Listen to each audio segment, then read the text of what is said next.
Você pode ser uma das 50 pessoas que vai ter um item único, um item raro e exclusivo. Uma das 50 gravuras feitas por ninguém mais, ninguém menos do que Alexandre Azevedo, o designer oficial das obras de Tolkien no Brasil. Mas para conseguir esse item raro, este presente, você precisa assinar a BP Select da Brasil Paralelo, o streaming de filmes da Brasil Paralelo, até o dia 1º de setembro. São apenas R$19 mensais. Então aproveite agora, faça a sua assinatura e concorra a uma dessas 50 imagens ilustradas por Alexandre Azevedo, o designer oficial de Tolkien no Brasil. Nós contamos com você, muito obrigado e até breve.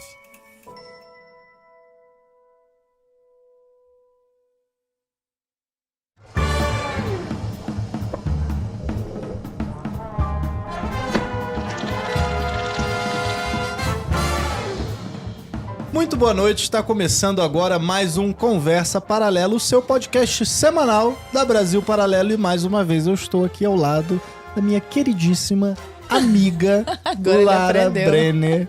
Meu querido, boa noite, que alegria estar aqui mais uma vez com você. Uma alegria toda minha, e hoje eu estou a caráter. A caráter, pro nosso tema. Estou vestido com um tom quente aqui, porque falaremos sobre o que, Lara Brenner? Falaremos sobre aquecimento global. Nossa, então, será que... É babado. Será que existe? Será que não existe? Será que é uma farsa? Será que... Vamos descobrir hoje aqui a respeito de aquecimento global e... Como não poderia ser diferente, trouxemos ele, Ricardo Felício, meteorologista, professor doutor em climatologia. Muito boa noite, Ricardo.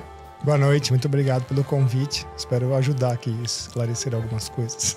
E trouxemos também Alexandre Costa, escritor. Muito obrigado pelo convite, é uma honra fazer parte aqui mais uma vez, dessa vez com o grande Ricardo Felício, que a gente já fez uma live junto. E eu tô aqui de escada, podendo aproveitar o conhecimento. Isso, a gente vai vamos entrar nos meios aí que tem tudo a ver com você aqui, que a gente pode... Eu já preciso começar desmentindo o convidado. Por favor. Porque eu sou aluna dele, inclusive, no curso sobre globalismo e nova ordem mundial, que há, inclusive, dentro da própria plataforma da Brasil Paralelo. E que será que tem a ver com o aquecimento global? Fica o questionamento. Com essa agenda verde aí, vamos ver no decorrer do programa. Então eu quero já começar...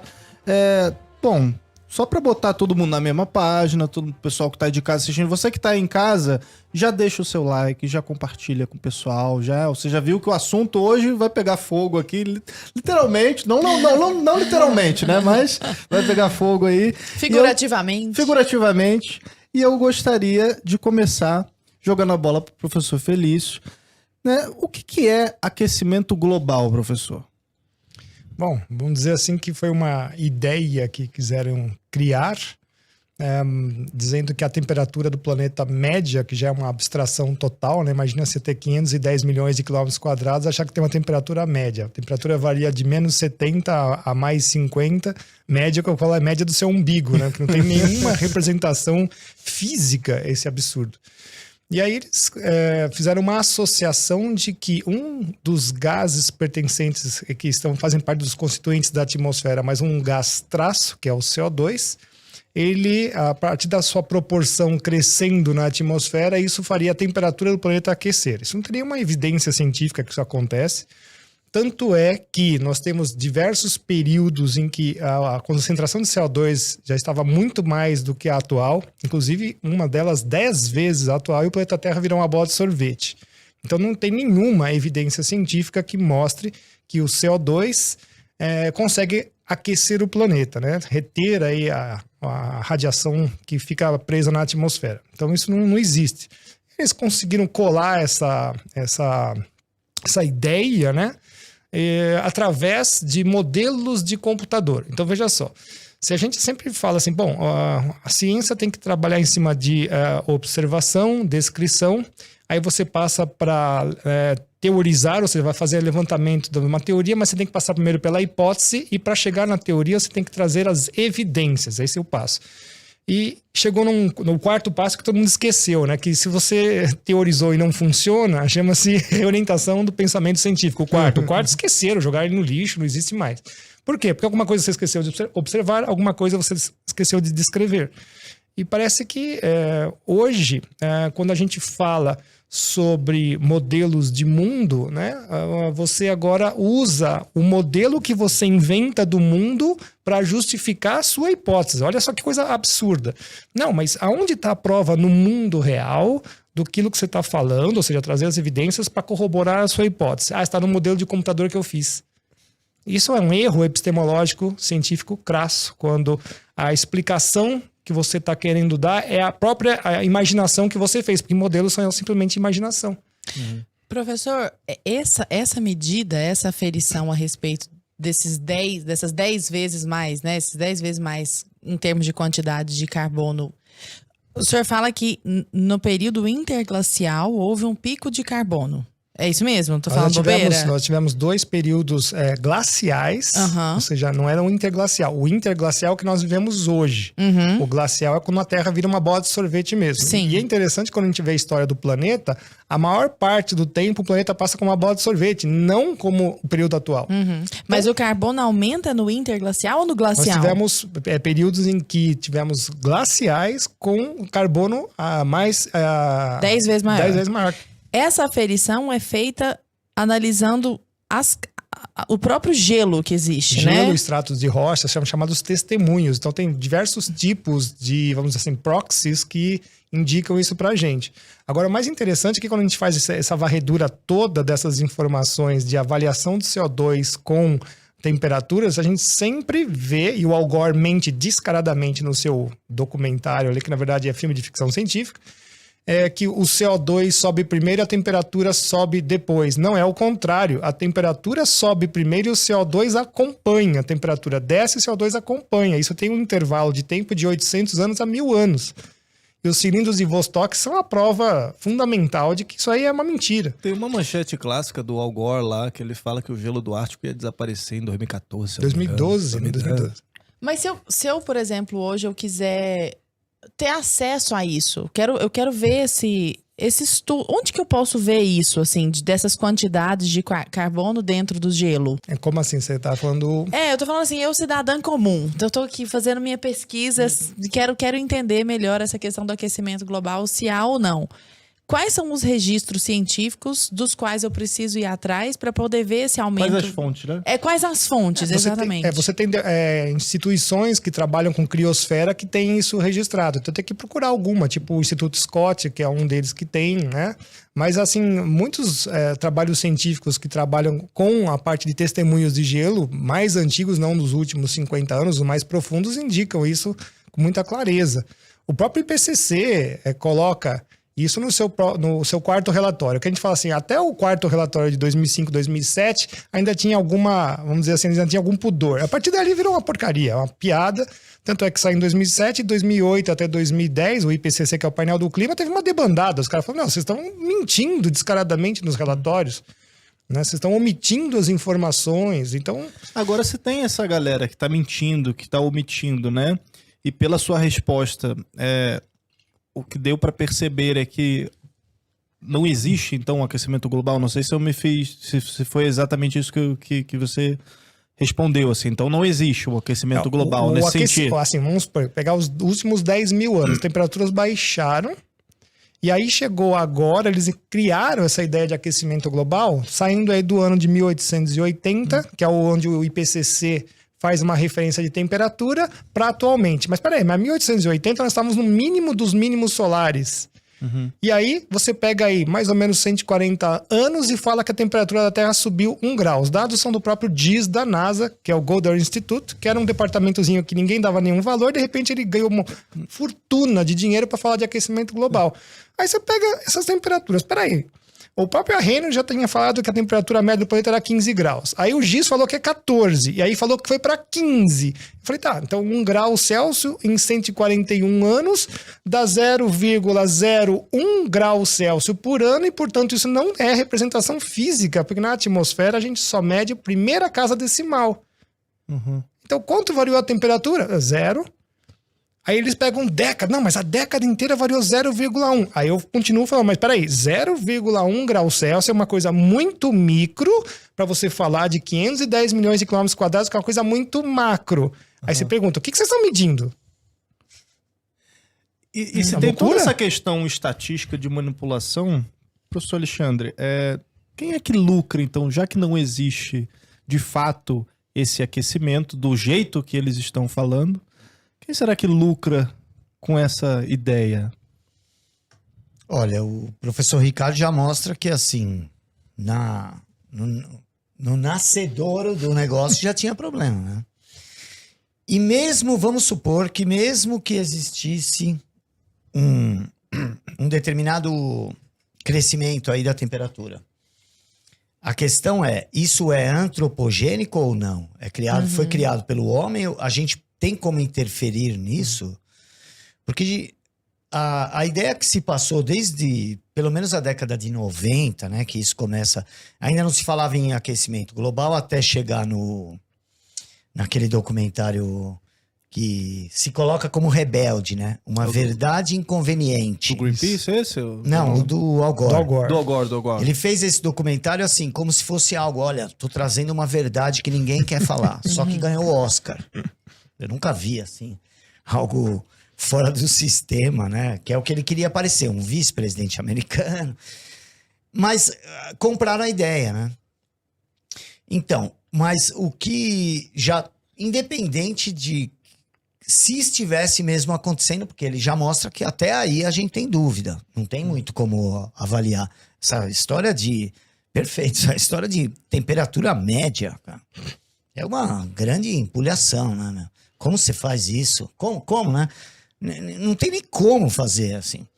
Mas aí, mesmo que estivesse, agora, isso é causado pelo homem, porque todo mundo hoje em dia tem a ideia de que o homem é capaz de tudo, né? Até para fazer o mal a gente tem limitação. Né? A gente não conhece nem o nosso planeta. Né? Você vê, a versão oficial diz que a Terra tem 12 mil metros, né? A circunferência. Então o raio teria 6 mil. 12 mil quilômetros, 12 mil, desculpa. 6.340 quilômetros de raio. Seria o raio 6 mil quilômetros. Quanto o homem já perfurou? 20 quilômetros, chutando alto aí, porque já era uma fenda lá, então eles já começaram o buraco num lugar que já era aberto. Então vamos lá, de 20 quilômetros para 6 mil quilômetros. Né? A gente não conhece nada. Isso é para mostrar, a gente não conhece aqui. Imagina o que a gente conhece do Sol, e como falar de temperatura na Terra sem entrar, né, nessas questões do Sol e desses números. Que a gente tem catalogado aí pela história. Então, por que isso? Primeira pergunta que faz é, por que os caras mentiriam isso? Qual que é o objetivo, né? Por trás disso. Por quê? O primeiro deles é a diminuição das soberanias nacionais. Porque a partir do momento que você tem um pânico generalizado, né?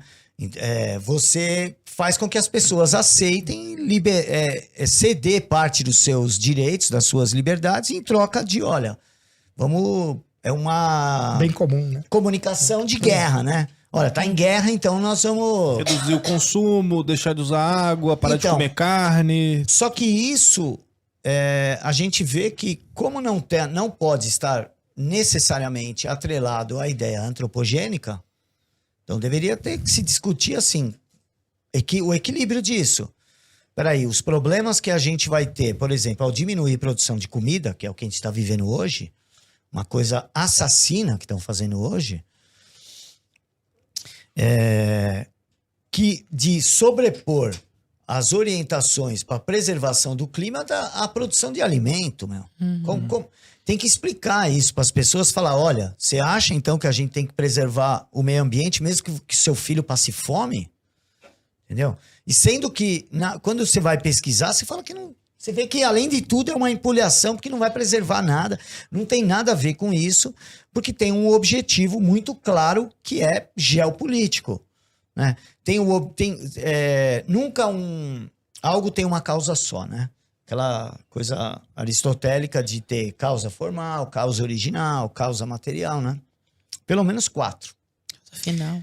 E causa final. Então, você vai ver que você vai encontrar uma causa de todo esse processo. A primeira, a material, a mais simples, que é ganhar dinheiro.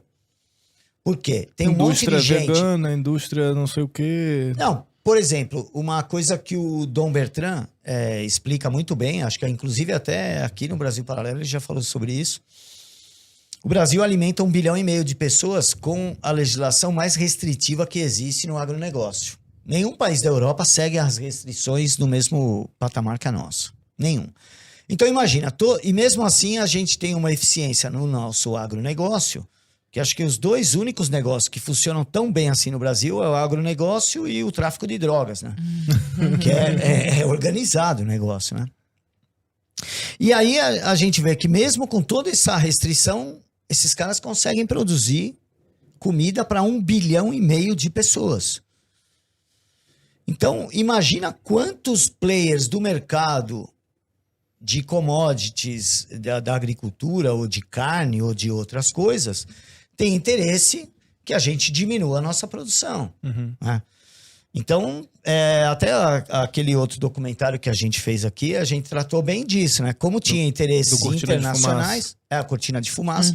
Como tinha interesses internacionais na separação de território para demarcação indígena, para demarcação ambiental, para isso. Por quê? Porque ia reduzindo a nossa capacidade de produção. Sim. Então, já começa pela mais simples, dinheiro. Mas tem coisas mais complexas que a gente pode ir falando ao longo do... Só como um desdobrar dessa resposta, até peço desculpa por não balancear nesse momento, mas é porque eu acho que vai ser um bom aprofundamento. Então, da sua perspectiva, a defesa de um aquecimento global seria uma forma, um dos instrumentos, uma das maneiras, um dos argumentos pró-globalismo. Exatamente, para né? submeter as nações a entregar sua soberania a decisões e organismos internacionais. Aliás, só para quem caiu de paraquedas aqui no papo, o que seria globalismo e qual é a diferença de globalismo para globalização? Bom, eu entendo o globalismo como um fenômeno eminentemente político, enquanto que a globalização é um fenômeno econômico. Né? Embora hoje essa intenção de se criar um ambiente de governança global vem usando os benefícios da globalização como moeda de troca, como moeda de ameaça e de chantagem. Né? Ou seja, o globalismo instrumentaliza a globalização. Olha, se você não aceitar essa regra ambiental aqui da ONU, ou da NASA, ou de que seja quem for... OMS na pandemia. OMS na pandemia. Em todas as áreas, você não vai poder usufruir de determinado financiamento do Banco Mundial, do FMI. E passam por cima, inclusive, da Constituição, Total, né? né? A gente recebeu o Ivan Sartori aqui, desembargador, né? Ele comentando, né? Tipo, no período da pandemia, né? Vinha uma decisão da OMS e aí, tipo, passava por cima da Constituição aqui e é isso. E fica por isso mesmo, entendeu? Em que outro momento da história... Uma organização supranacional... Não, pior que isso até. Já é ruim a OMS. Agora imagina, uma empresa que vende um produto e fala, eu não vou me responsabilizar por eventuais problemas. Sim. Em que outro momento na história a gente teve isso? Ou seja, a submissão da soberania nacional a uma empresa. Olha que ponto a gente chegou. Nós abaixamos as calças para uma empresa. E isso eu acho que vai criar jurisprudência que a gente nunca mais vai conseguir enfrentar esse tipo de coisa de outra maneira. Agora, Felício, o professor Alexandre Costa, ele comentou, né, dessa questão antropogênica, não é isso? Do aquecimento global. Que se seria ou não, né? Que todo mundo, eu acho que entra nesse argumento, né? Porque falam, não, aquecimento há. Agora, vamos saber se foi o homem ou não que causou, né? Porque o pessoal fala, não, porque o planeta tá sempre mudando, né? O planeta ele já foi uma bola de sorvete, aí depois ele aquece, aí depois desaquece e tal. E será que... Acho que a discussão tá mais nisso, de se é o homem que causou ou não, ou a discussão ainda dá um passo atrás do se existe ou não o tal do aquecimento?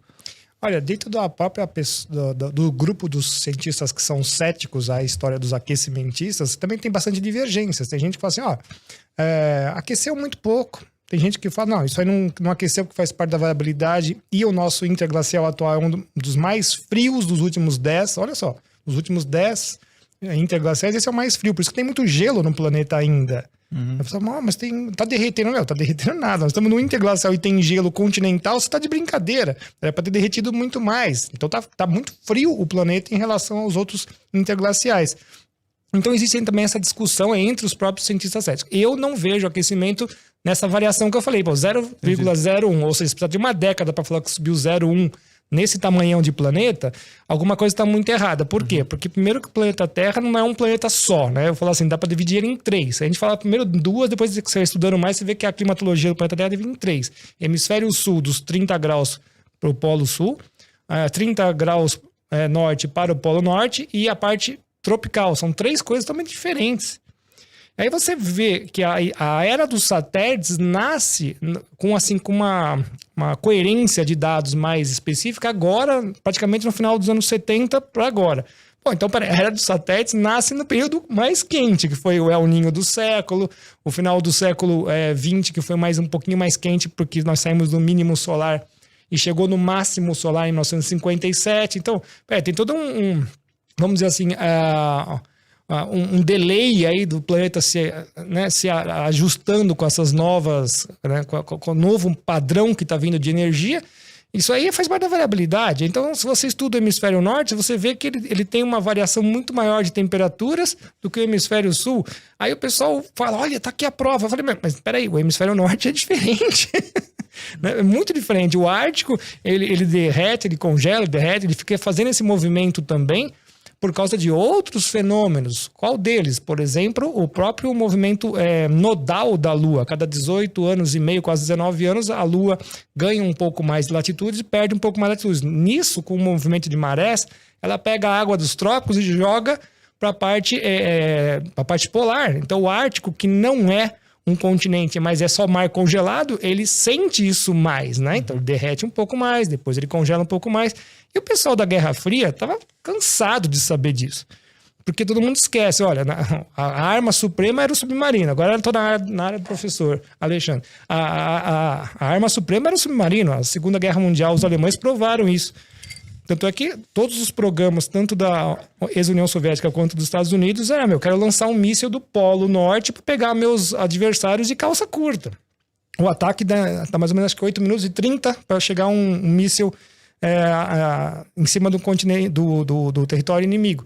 Então eles conheciam tudo que você pode imaginar do Ártico, onde é que abriam as políneas, que são as aberturas do gelo. Enfim, eles estudaram muito isso, esses dados eles guardaram as 7 chaves, porque cada um tinha o seu banco de dados próprio. Tanto é que hoje a China e a Rússia continuam aí disputando essa parte aí do Polo Norte, porque quanto mais abrir aquilo lá para eles, melhor. Eles têm uma rota alternativa, inclusive, ele falou na globalização e tudo mais, para eles é ótimo. Tem uma alternativa para levar produtos para a Europa e tudo mais. Então, veja só, eles sempre tiveram olhando muito bem isso. Nós temos os rebocadores nucleares também que foram colocados.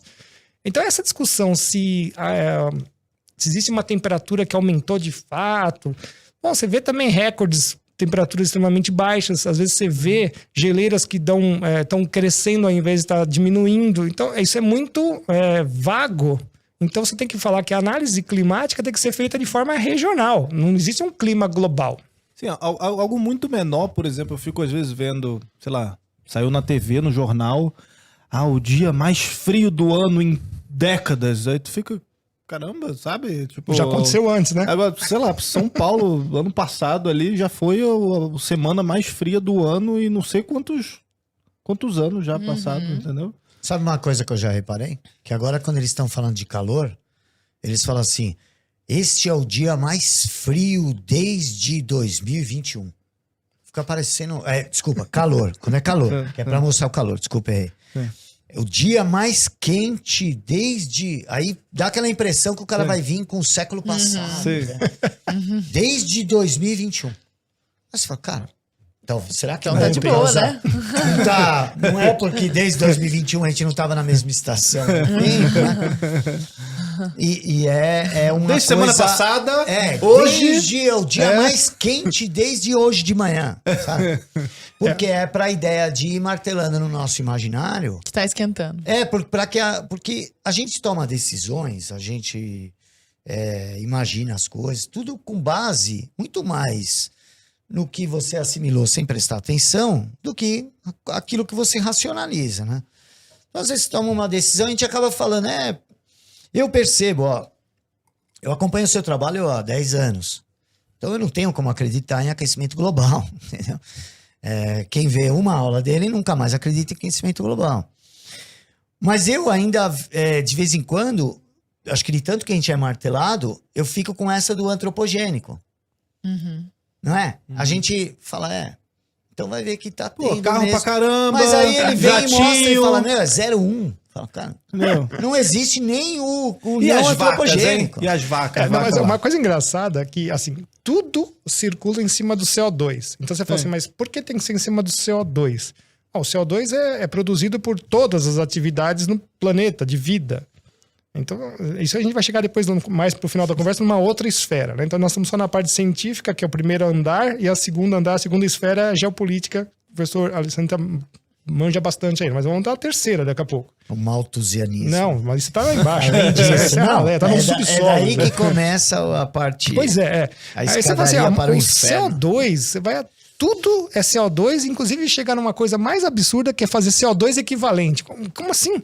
Não, sei lá, você usa tal coisa, aí você faz o cálculo de quanto aquilo tem de radiação para absorver na atmosfera e você faz o CO2 equivalente. Então virou um enorme mercado, né? É só isso, é só um enorme mercado. Tanto é que não tem o menor sentido o protocolo de Kyoto, né? Você não produz, mas eu produzo a tua parte. Eu poluo por você e você me paga. Não, já negócio- fala que CO2 é poluente, Esse né? Olha a negócio do loucura. CO2 né? tem, você vê, companhias aéreas, um monte de coisa assim, isso aqui economizou tanto de CO2, de emissão de não sei o que de CO2. Não, primeiro que é tudo tirado da cartola, né? Vamos lá. Mas peraí, o CO2 é a molécula principal da vida, porque ninguém aqui vai pro sol comer, certo? Você vai lá, estou comendo. Não, você vai, no mínimo você tem que ter uma planta para poder fazer toda a cadeia alimentar, né? Então começa por aí. Aí quando você tira o CO2 da atmosfera, que é uma taxa de 400 partes por milhão, nem isso, é 380, né? Eles jogam 400 para, fazer de conta que eles estão certos, não é? 380 partes por milhão, 330, 360, 380. Isso é ridículo, não tem CO2 na atmosfera. Vamos falar sério, não tem CO2 na atmosfera. E nós tivemos um período muito recente na história do planeta que chegou a 260, 270. As plantas C3 iriam deixar de existir, elas iam morrer. Porque a concentração de CO2 é tão baixa na atmosfera que elas iam morrer, não ter como comer. Simplesmente. Então eu sou a favor, tomara que chegue 500, 550. Por quê? Porque agora que a era dos satélites faz medição de temperatura, faz um monte de coisa, mas também faz medição de folhagem. E várias pesquisas, principalmente inclusive norueguês, né? Engraçado, né? Eles mostram que o planeta ficou verde nos últimos 40 anos. Então, essa coisinha de nada de CO2, se é que cresceu de 330 para 380, que é mais ou menos o que a gente aceita, isso ajudou as plantas, e não só a vegetação natural, mas como também a agricultura. E até a assimilação dos fertilizantes. Exatamente. Isso chama-se fertilização por carbono. E existem N pesquisas, inclusive aqui no Brasil, a última saiu em 2013, o projeto FACE, que é o Free Air Enrichment for CO2. Então, joga CO2 assim, na planta, na atmosfera livre. Deixa só o CO2 passar, as plantas começaram a crescer mais. Falei assim, tá mais que provado, cara. Você não tem mais essa conversa. Inclusive, a própria estufa é pra isso, né? Pra que você faz a estufa? Que os caras falam do efeito estufa. Isso é uma mentira. Eu botei na pauta aqui, eu quero entrar nesse assunto aí. Vamos falar daqui a pouco. Então, eu vou deixar pra daqui a pouco. Mas só pra mostrar aqui, fizeram uma pesquisa, já tem muitos anos aqui no Brasil, já tá fazendo quase 10, de você soltar CO2 na própria atmosfera livre, deixa o vento passar pelas plantas, e fizeram a de controle, cafezal, né? Fora tinha lá 1 ano, as plantinhas desse tamanho. Ali dentro, 6 meses, 3 vezes maior tamanho. Mais que provado, o CO2 ajuda a fertilização das plantas, é mais produção de comida. Não, eles conseguem nos enganar de tal maneira, porque o que você falou tem que matar o negócio. A estufa, meu Deus do céu. Pra que a gente usa estufa? Produz muito mais rápido. E o que tem mais lá? O CO2 que eles criaram, a fórmula pra botar medo, né? Isso. Não pode chamar pelo... É CO2, né? Veneno, né, aquele negócio. poluição, né? Esse negócio aí. Toma cuidado com esse H2O aí. Esse negócio pode te matar, entendeu? Mas qual que é o argumento de que o efeito estufa seria maléfico, assim? O que se argumenta em defesa deste argumento, sabe? Então vamos começar explicando que a atmosfera da Terra não trabalha como uma estufa. Isso é um conceito totalmente equivocado que vem lá da turma do Carl Sagan e Companhia Limitada. A atmosfera da Terra trabalha como um amortecedor. Porque se fosse sem atmosfera, significa o quê? Toda a radiação que chega bate na superfície, a superfície sólida é um bom absorvedor, também é um bom emissor. Ou seja, tudo que ele absorve, ele manda embora. O que a atmosfera faz? Opa, segura esse negócio. Sim. Ele rebate. Mas e não a fica. atmosfera Mas, por segura. exemplo, o ar tem umas partículas, assim, tem sólidos lá. Não fica um pouco no próprio ar? Tipo, ele quê? bate na superfície Então, e volta. a atmosfera da Terra, a gente chama ela de... A atmosfera trabalha de forma seletiva. O que é forma seletiva? Tem todo um espectro de energia que chega do Sol, né? Dependendo da camada da atmosfera, ela faz uma seleção, ela tira aquele espectro. Então veja só como é uma bênção divina mesmo. São vários filtros. né? Vários filtros, ou seja, coisas extremamente malévolas. Que se chegasse aqui, a gente ia ser uma sopa de câncer, já fica lá pra cima. Ionosfera. Bloqueia tudo que você pode imaginar de coisa assim extremamente nociva, fica presa lá. Depois você começa a chegar na parte do espectro que é mais próximo do visível, mas ainda não é visível, são os ultravioletas. Então, o primeiro espectro assim, dos muito nocivos para o visível que a gente enxerga aqui, então, seria o ultravioleta C, que é uma banda imensa, gigantesca, a gente vira sopa de câncer. Aonde isso fica bloqueado? Lá na estratosfera. Quem que bloqueia isso? O gás oxigênio molecular, o O2, que está aí na taxa de 21% na atmosfera. Então, a primeira defesa da atmosfera é o próprio oxigênio. Aí, o que acontece nesse processo? Imagina que você tem uma molécula que tem uma ligação muito resistente, é muito forte. Então, realmente, você precisa ter uma pancada gigantesca, que é só o ultravioleta C, que é uma onda muito pequenininha, que arrebenta aquela ligação, aí ela solta, o oxigênio fica com uma perninha ali. Bom, a chance dele achar um outro oxigênio são de 21%, ou o nitrogênio está em 78%. Então, ele gruda e vira o O3, que é o ozônio. Né? Aí são 3 oxigênios. Aí ele vira um ônibus, né? Porque era pequenininho, virou um ônibus, assim. Aí ele pega o quê? Olha que bênção. Pega o ultravioleta B, que é o vizinho lá de cá.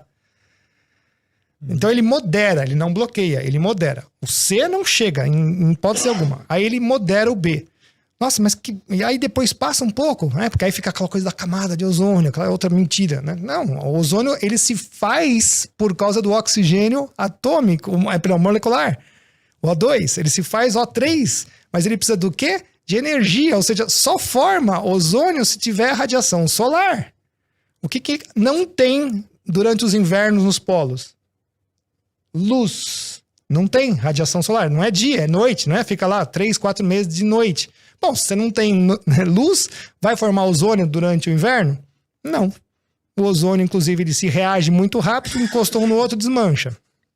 Então, veja só, é um processo de ciclagem absurdamente rápido que segura a radiação ultravioleta B, da qual nós precisamos tomar a nossa dose.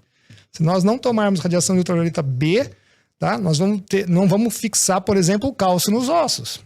Então, a gente precisa tomar essa radiação. O que eles fizeram? Assustaram o planeta inteiro. Não toma sol, não toma sol, não toma sol. Passa protetor solar. Falei, protetor solar bloqueia a radiação que você precisa tomar, que é B.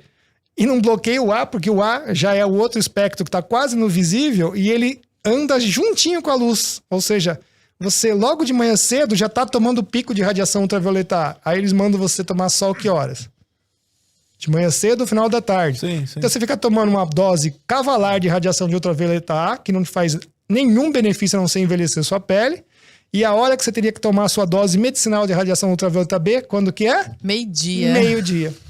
Caraca, essa é a Red Pill. O pior é que eu sabia Não. disso, você acredita? Não, essa é a Red Pill. Por causa das mulheres maravilhosas, de peles maravilhosas, elas falam 15 minutos do sol do meio-dia. 15 minutos sol do meio-dia, dependendo da estação do ano, você toma 2, 3 vezes por dia, por semana. No verão você pode tomar até menos. Sem protetor. E sem protetor, porque você tem que tomar aquela radiação ultravioleta B. Se você não tomar, não adianta. Aí as mulheres, elas têm mais gordurinhas, eu chamo de painel solar feminino, né? Então elas têm mais gordurinha, por quê? Porque as mulheres, em geral, consomem muito mais cálcio mesmo durante a vida. Aí você vê, poxa, mas então elas têm mais gordurinhas nos lugares onde toma mais sol, que é justamente para fazer essa equivalência.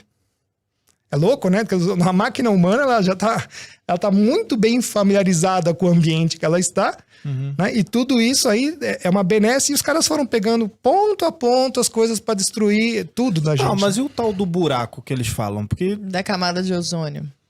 porque você tá falando do ozônio, beleza. Eles falam como se fosse realmente uma camada de uma cebola, assim, como se fosse uma redoma mesmo. Eu chamo de preservativo planetário. É um absurdo. E que aí existe. é como se, sei lá, tivesse um buraco no meio dessa redoma ali. E aí você não pode consumir carne, não pode, sabe, andar de carro, sabe, Tem que usar pronome neutro. todas essas coisas pra ir fechando. Desodorante. Pra ir fechando o buraco. E Desodorante que é isso? de... Como é que De chama? onde é que veio o buraco aí? É nada de buraco, né? Aerosol. Isso é uma história bem interessante. Até eu escrevi um livro chamado Geopolítica do Ozônio, que, na verdade, eles descobriram que existia a anomalia do ozônio no Ártico, né? É no Ártico que tem isso aí. Porque fica de noite e não consegue formar o E ozônio. não tem muito mais continente nas altas latitudes. Então, lá na Noruega, em Tromsø, eles já estavam pesquisando isso nos anos 30. Eles falaram, nossa, olha, o ozônio desaparece. Na hora que sai do inverno para a primavera, não tem ozônio, não tem luz, não vai ter mesmo, né? Ok? Aí, quando chega no Ano Geofísico Internacional de 1957 a 1958 e foi estendido a 59 porque o Sol estava no pico, o Dobson, que a gente chama que é o pai do ozônio, falou, cara, eu quero ir pra Antártida pra saber como é que é lá. E quando ele chega lá, ele toma um bruta de um susto, porque quando ele vai medir, não tem nada de ozônio. Tem dias que não tem ozônio, não tem, zero. Ou dá 200, dá 100, quase zero, some. Aí ele falou, nossa, a Antártida tem anomalias muito maiores do que o Ártico. E não tem nenhuma chaminé lá. E não tem nenhuma chaminé.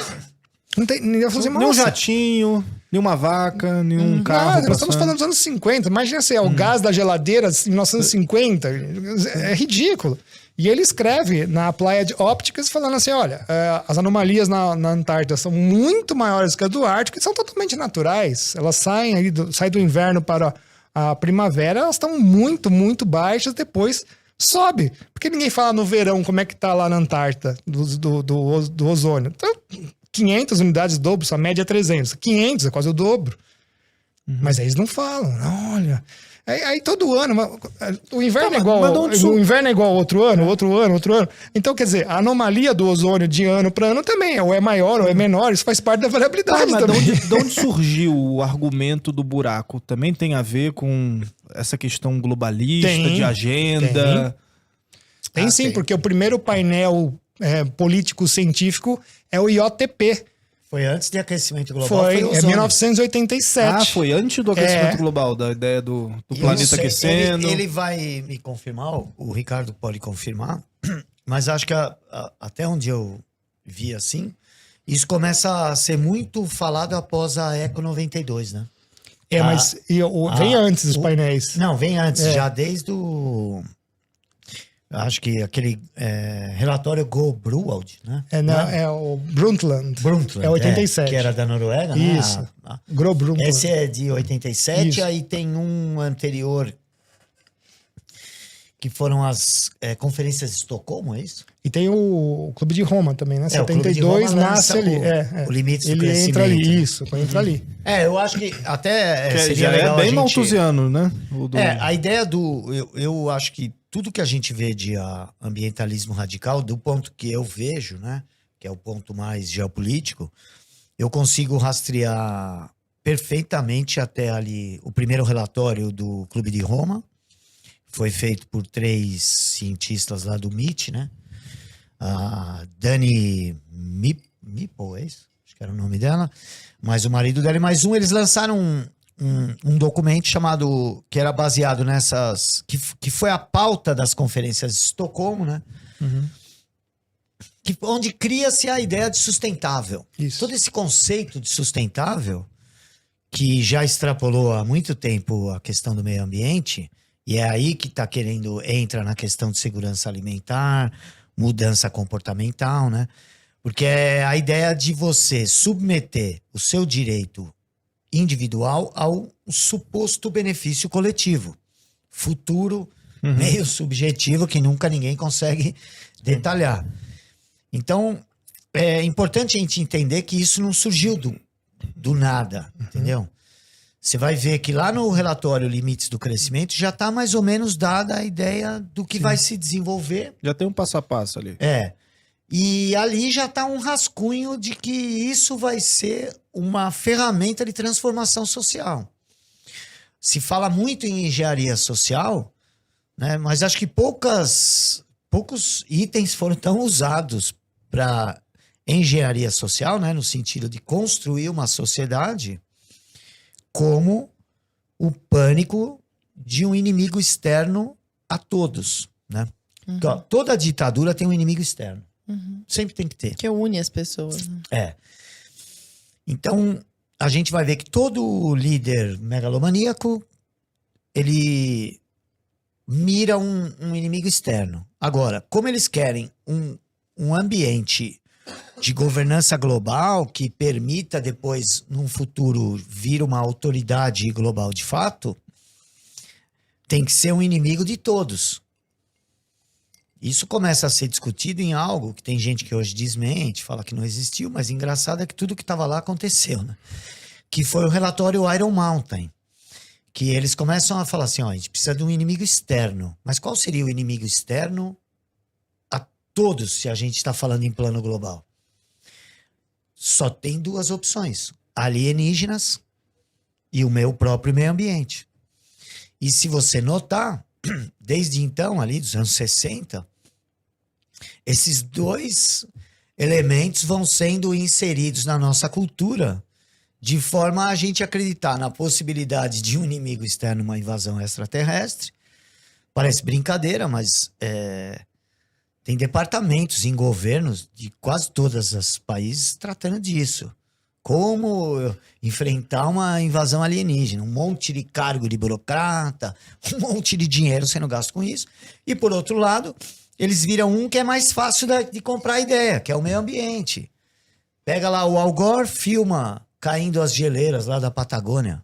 Meu, aquilo acontece todo ano, é ponto turístico. Mas as pessoas viram aquilo e falam, meu Deus do céu, tá acabando a Antártida, vai derreter tudo. Professor, eles quem? Quando o senhor fala assim, eles quem? Existem pessoas interessadas, vamos para deixar bem genérico, pessoas interessadas em criar um ambiente de governança global inicialmente. Quem são essas pessoas? Pessoas que criaram organismos nesse sentido. Lá em 1919, nasce a Liga das Nações, por exemplo. A Liga das Nações vai ser o primeiro organismo eminentemente global, né, que acontece logo depois da Primeira Guerra, e vai dar origem ao que virou a ONU. Então, por exemplo, a OMS já surge ali, como Secretaria Mundial de Saúde, ainda era uma secretaria. A ideia de controlar a agricultura, que na época não falava em meio ambiente, mas era o controle sobre... seria a preocupação de envenenar meio ambiente. Era isso que se pensava na época. Mas já nasce ali. Então a gente vai ver aqueles que criam think tanks como Chatham House na Inglaterra, CFR nos Estados Unidos. O CFR vai dar origem até mesmo ao Clube de Roma. E o Clube de Roma vai criar essa ideia de sustentabilidade. Então não há como negar que aquelas pessoas envolvidas na criação desses organismos querem esse ambiente de governança global. É tipo um Gengis Khan, um Napoleão Bonaparte do mundo, assim, um negócio meio megalomaníaco. A ideia de um governo global é antiga, né? Existe desde o primeiro império, né? O Sargão lá os acadianos, quando ele governou ali toda a Mesopotâmia, a ideia dele era governar o mundo conhecido. Mas só que não tinha logística, agora não tem tinha instrumento, ferramenta, né? Isso, esses planos devidamente documentados, ok? Isso tudo tem documento, nos meus livros, se a pessoa não precisa acreditar em mim, tá tudo lá, documentado. Eles nem escondem isso, porque a ideia não é ser secreto, é ser discreto, né? Porque já tiveram problemas com o segredo, então a descrição é melhor, porque não chama atenção e compra consciências de maneira mais fácil.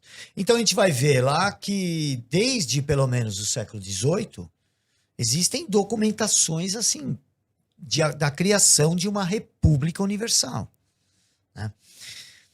Só que isso não é de uma hora para outra, tem todo um desenvolvimento. Você tinha que destruir as monarquias, primeiro para implantar. Então você vê que já tem influência desde a reforma, o Renascimento, o surgimento das casas bancárias que vão garantir um certo controle de recursos. Então tem uma série de etapas até o começo do século XX, onde surgem as ferramentas próprias, assim, os think tanks, as fundações, os organismos multilaterais, como a Liga das Nações, e vai caminhando mais, assim, surge um sistema financeiro internacional que não tinha, vai surgir em 1913 o Federal Reserve, um modelo de banco central para o mundo inteiro, todo mundo copiou, Sim. e depois vai surgir o BIS, o Banco de Compensações Internacionais, que é o Banco Central dos Bancos Centrais, na década de 30, aí vem Bretton Woods, a gente vai ver que é tudo o fim do lastro do dinheiro, tá tudo caminhando no mesmo sentido. E quando a gente olha só esse ambientalismo radical, parece um negócio meio uma peça solta, mas não é. Porque são... Tá tudo interligado ali, porque né? são as mesmas famílias, os mesmos organismos. Isso você tá falando das famílias, só rapidamente para tentar contextualizar pro pessoal de casa, você tá comentando dessas organizações, né? Dessas ONGs. Quem seriam, então, os donos aí do mundo? A gente pode falar nomes, assim, porque a gente sempre pensa em globalismo, fica, o George Soros e tal. Sei lá, Bill Gates, a gente fica com esses nomes... políticas mais poderosas, assim, porque estão até mais tempo, né? Mas normalmente é aquilo que eu falo, é sempre presuma banqueiro, né? Como tem o sempre presuma macumba aí do Brasileirinhos, a gente tem o sempre presuma banqueiro. Quando você vai olhar, tem um banqueiro lá. Nenhum desses organismos foi criado por alguém que não seja um banqueiro. Pode falar qualquer um deles aí. Liga das Nações, ONU. Só que é um negócio meio diluído, por né? exemplo, Não é um o cara prédio que... da ONU foi cedido pelo David Rockefeller, dono do Chase Manhattan. O Federal Reserve foi decidido numa reunião na casa do JP Morgan, lá nas Ilhas Jekyll. Tudo isso, assim, você vai vendo, você vê. Quem criou o BIS foi a família Rothschild.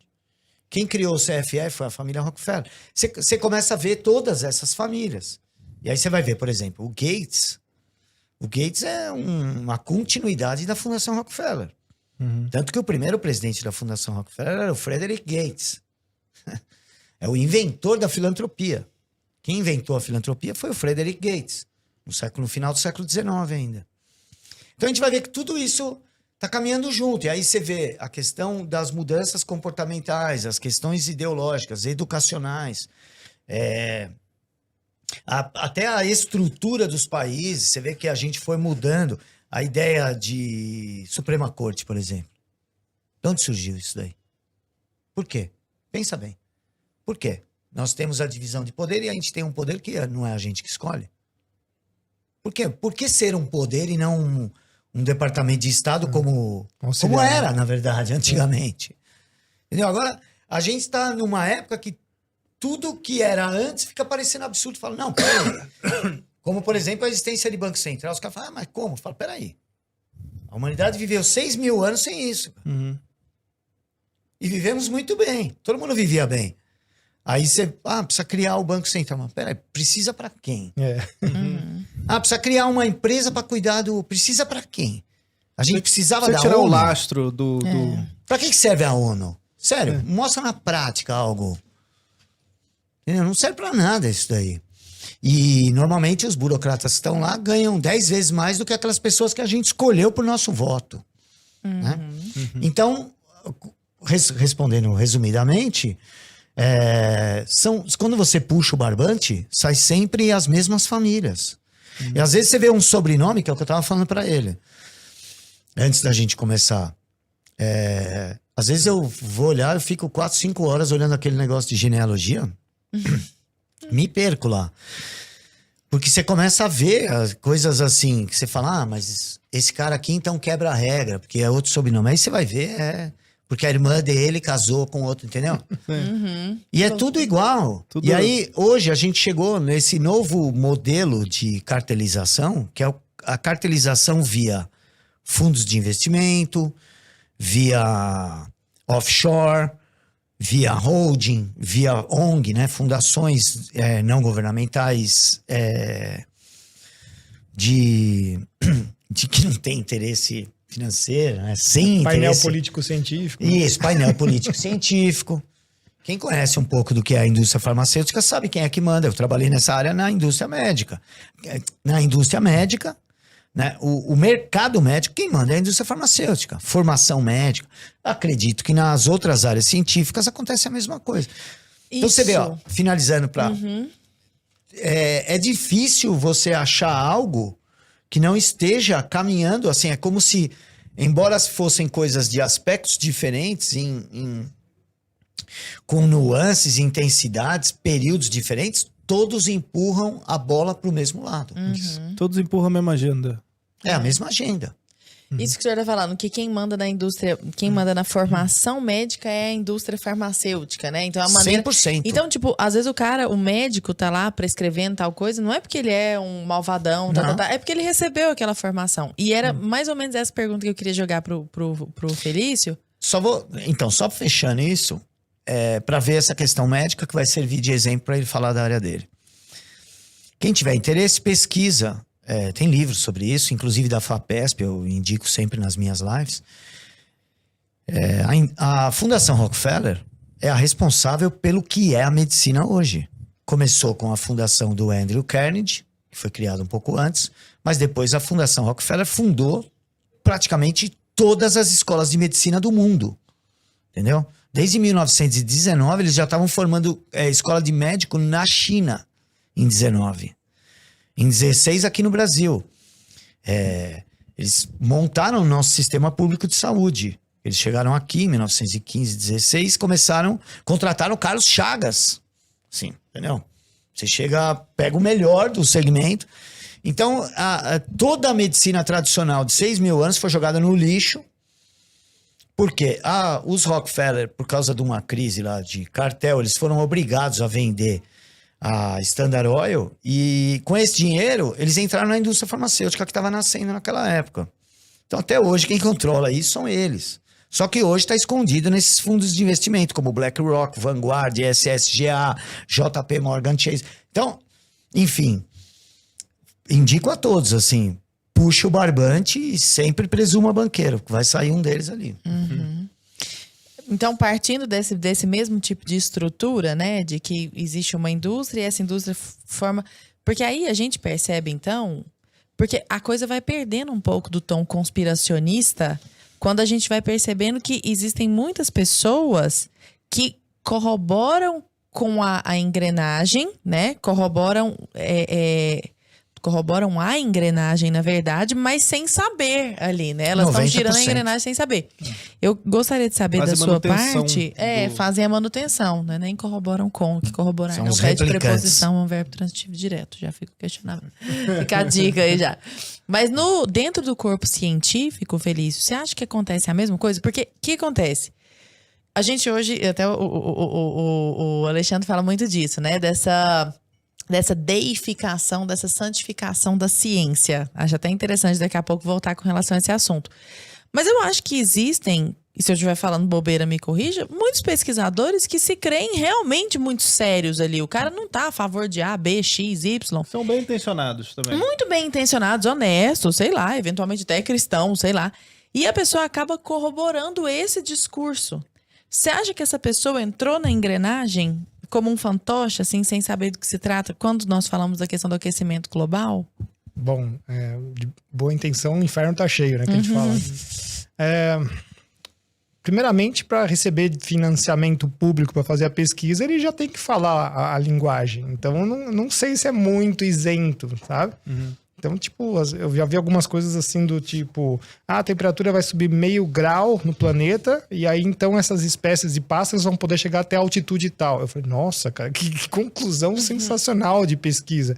Mas rendeu lá uma linha no currículo que falou sobre aquecimento global, faz parte da patota e segue o bonde.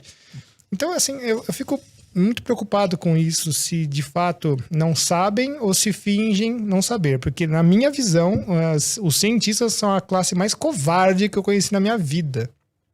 Muito, são pouquíssimos. Acho que é uma fração insignificante de pessoas que falam contra. E quanto morreu de cientista nos últimos 3 anos? O professor Alexandre deve estar sabendo. O que morreu de cientista nos últimos 3 anos é assustador, né? Morreu? Morrido. Tipo, Morridos. assim, Montanha. misteriosamente. Montanha, Wong. Se eu fosse o Robert Malone, eu estaria com medo. E muitos, né? Isso só de uma área, né? Mas são de monstros. Nós estamos falando só de também. médico, hein? Muitos Imagina outros. na área dele, que envolve bilhões de Bilhões. investimento em... Imagina, madeireira, mineradora, meu. E depois a gente é que é financiado pelo petróleo e o agronegócio, né? Eu recebo uma fortuna de dinheiro do Se for agronegócio. financiado pelo e do agronegócio, petróleo, assim, nem que é sabia. assustador, sabe? Deixa o seu Pix aí pra galera. Pois então. é, gente, é assustador. cara. Eles falam assim, quem é contra a vacina que recebe dinheiro. Eu falo, cara, recebe de quem, então, meu amigo? Não, é muito Não é mais estupidez, fácil o cara que tá vendendo bilhões de doses a $10, meio ml? Não é mais fácil esse cara que tem fama de comprar consciência médica? É absurdo. Mas Então, nós é que somos os vendidos. E a gente vê que o mercado do clima é uma coisa assustadora.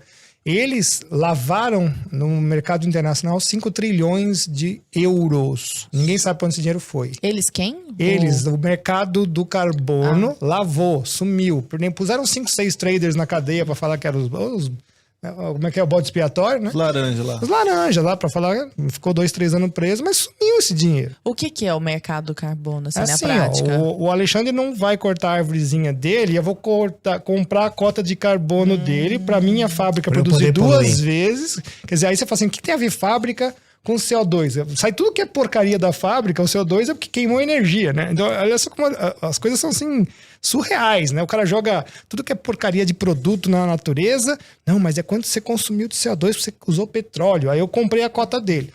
Que beleza disso, né? Aí você dá um dinheirinho pra ele. Mas quem decide quanto vale a tonelada de carbono são os mesmos traders. Certo? Então, mas eu faço, por exemplo, esse microfone, essas coisas tudo que vocês estão vendo aqui, que são milhões de dólares. E o CO2 não vale nada. Só que você não pode mais produzir porque você vendeu a sua cota e eu produzo. Aí você vai comprar esses equipamentos de quem? Meus. Agora, pior ainda é... Virou uma bolsa. né? Já é uma bolsa de valores desse crédito. Isso aí. Aí tem aqueles MDLs, Mecanismo de Desenvolvimento Limpo, que pra mim assim, é a coisa mais absurda que existe. É aquele dinheiro fiduciário, né? Você já fala assim, ó, eu vou te dar o dinheiro aqui do CO2, mas você tem que comprar o meu produto. Esse dinheiro só pode fazer. Aí ele vai te vender lá uma torre eólica, porcaria, que vai durar 3 anos, não vai gerar energia elétrica nenhuma e a sua conta de luz no seu país vai ficar 10 vezes mais. Enquanto ele continua usando petróleo, mantendo as suas fábricas. Então, é uma máfia tão gigantesca que depois de 20 anos, mais de 20 anos já, eu fico assim abismado dos caras querem voltar a isso. E o Brasil agora entrando com um cadastro que vai registrar tudo das pessoas, das indústrias e tudo mais, para chegar no imposto do CO2, que é o que eles querem. Né? Que coisa mais maravilhosa para todos os governos do planeta de criar mais impostos. Tem alguma? Não tem. Ó, e uma coisa importante. A partir do momento que tiver um imposto mundial, está estabelecido o governo mundial, certo? Começa por aí. Que vai ter que ter um órgão para calcular, Prestar cobrar contas. e Pra punir. fiscalizar. E punir. O pior é o punir. E outra, então, para ele punir, ele vai ter que atropelar a soberania. Nós vamos ter que dar um poder que hoje não existe para um organismo internacional para que ele possa dar continuidade a isso. E a ideia da OMS agora serviu como preparação para as pessoas aceitarem isso num outro momento. Você acha, professor, que vai começar então por esse lado do carbono, né? Do lado do meio ambiente, do ambientalismo, da sustentabilidade, porque é um argumento muito É mais empático, fácil. né? É um argumento de tipo, cara, mas E é pô, tu algo não que quer você salvar não- o planeta, pô? E é algo que você não tem como refutar, porque é tudo muito grande. Abstrato, né, claro. É tudo muito técnico. subjetivo, É um técnico que ninguém, tipo, você não vai atrás Mas dessa tem uma outra informação. coisa pior. Eles atribuem ao ser humano o poder de mudar o clima. Que nós somos fantásticos. Então, assim, na hora que você vira a chave do carro lá, ou você liga a luz aqui do estúdio, você está mudando a temperatura do planeta, cara. Você vê que poder que você tem? E como eu disse, ainda não furamos nem 20 quilômetros, cara. A gente nem É sabe o que tem assustador. dentro. Agora, quando eles usam, por exemplo, fotos de ursos polares um pedacinho mínimo de gelo. Coitado, É, né? essa, Com a aquele mudança. sangue. Tem que ter eles- sangue pra ficar bem chocante. Então eles pegam a hora que ele acabou de matar uma foca. Já viu que é? Aí eles põem assim, ele isolado, assim, parece que só tem aquele negocinho de gelo ali. Assim, é uma manipulação psicológica violenta. Esse lance do sangue, eu já comentei desse perfil aqui uma vez quando a gente tava com o Richard Rasmussen, inclusive, né? São 2 perfis que eu acho geniais, assim, que é o Nature is Metal e o The Dark Side of Nature, né? Que são perfis só com fotos, assim, da natureza se matando, cara. Tipo assim, se tu larga um ser humano pelado no meio do mato, ele vai se ferrar, cara, ali. A Tipo, natureza a é natureza cruel, vai que a gente fala. engolir ele, vai todo mundo ficar, ai, porque vamos salvar os bichinhos, os animaizinhos, porque eles são fofinhos. Não Tipo, teve uma reclamação aí no Twitter porque Da onça um cara lá? filmou a onça pegando Comendo acho que uma capivara. capivara. aí cancelaram a onça porque ela comeu uma capivara, E gente. o cara que É. filmou, ele não Olha, salvou a Porque ele capivara. não salvou. Mas olha como essa plantação aí no nosso imaginário que foi feito durante décadas levou as pessoas é próximo do retardo mental, né? Porque o cara que acha algo, que se impressiona com uma onça pegando... Fala assim, você acha que ela almoça onde, meu? No restaurante, né? É rio. A gente vê uma desconexão com a realidade e ultimamente, eu acho que eu ando me preocupando bastante com isso, porque eu acho que eles estão conseguindo o pior que poderia acontecer em todos os sentidos, que é a substituição do que é objetivo pelo subjetivo. Por quê? Porque aí quem controla o discurso tá sempre com a razão. Se é subjetivo, quem controla o discurso é o que está acontecendo hoje. O que é a ideologia de gênero? É o império do subjetivismo. Eu estou me sentindo um microfone, eu sou um microfone. Né? E aí, isso, como a gente pode fazer essa transposição para a área do clima? Porque olha o que ele falou. Não tem como. Imagina como você vai discutir, o cara fala, ó, tem a média. Mas como você vai fazer? Como você vai desmentir esse cara? Né? É a mentira sem falseabilidade. Eles põem uma teoria sem falseabilidade. Não tem como você. É que nem essa ideia de, ó, nós estamos aqui há 15 bilhões de anos. Tá. E aí? Como? Meu, é tudo chute. É tudo chute. O cara... O Al Gore, daqui 600 anos, vai estar não sei quantos centímetros. Vai chutar lá no inferno, né, cara? Você não consegue... A meteorologia não consegue adivinhar o que vai acontecer daqui a um mês, cara. Você pode estimar, lógico, porque é um acúmulo de conhecimentos, de relatórios. Quantos relatórios você já viu na sua vida para você ver, ó... Acumulou A aqui. tendência é... A tendência é essa, igual você desenha um gráfico. Mas daí a falar, não, olha... Em 1985, o cara fala, ó, em 2072, às 2h da tarde, vai estar... É chute, cara. Então, por exemplo, um argumento que se usa muito para se comprovar, teoricamente, o aquecimento global é que, teoricamente, de acordo com as previsões, a Terra tinha que estar esfriando a partir de 2010. Tipo, isso por si só já era um chute, assim. Não, e de onde ele tirou isso? Do manual do proprietário? Tava escrito lá. É Na porque Bíblia tava assim, ó, no ano Isso faz tal. muito sentido. Tipo, cara, semana que vem a temperatura vai variar de 18 a 25 graus. De repente fazendo 13. Beleza, sabe? mas e o argumento lá Não, do... as pessoas pararam... Toda essa ideia... Desculpa, eu quero que ele Fica à fale vontade, sobre fica isso, à que ele vontade. conhece. Mas é que eu fico indignado com essa coisa da idolatria da ciência. Isso é o nome certo. Okay? O cientificismo é uma idolatria da Virou ciência. uma religião. Porque né? Uma ciência religião. é acúmulo provisório. Né? É um acúmulo de conhecimento provisório.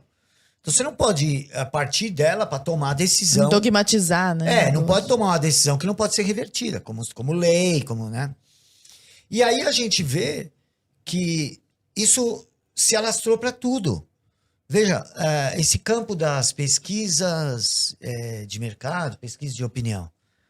O último Datafolha entrevistou 2.000 pessoas, é sempre mais ou menos 2.000, de 190 cidades. Você divide aí, vai dar 10, 15 pessoas por cidade.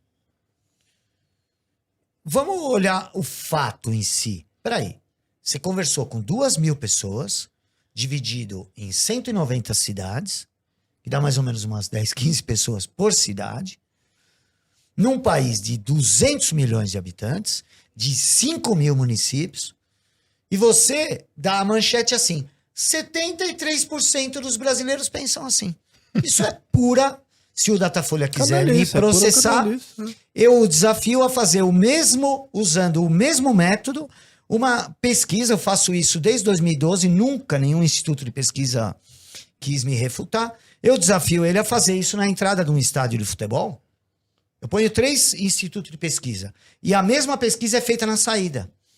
E eu quero ver se ele consegue manter esses dados estáveis mesmo dessa forma. Por quê? Porque é vigarice. Nem o método funciona e muito menos a idoneidade dessas empresas. Pensa bem, dá para você saber como pensa uma cidade entrevistando 10, 20 pessoas? É isso que eles estão fazendo. E aí toda a ciência política desse país desgraçado passa um mês falando daquela porcaria daquela pesquisa. Até quem é contra se baseia naquela desgraça lá. Isso, pra mim, acho que eu até me extrapolei aqui, porque eu continuo achando, isso é coisa de vigarista. Sim. É isso que eu penso. Total. E imagino o que deve acontecer nessas coisas mais complexas do clima. Mas o efeito psicológico é fortíssimo. terrível, O efeito psicológico é O fortíssimo. efeito de mostrar a foto do É. polar Aí eles lá sozinho, numa capa da Uai, revista. o senhor mesmo tá falando como o senhor tem que se policiar pra não cair no conto Porque aí você vigário. fala, é mesmo, né?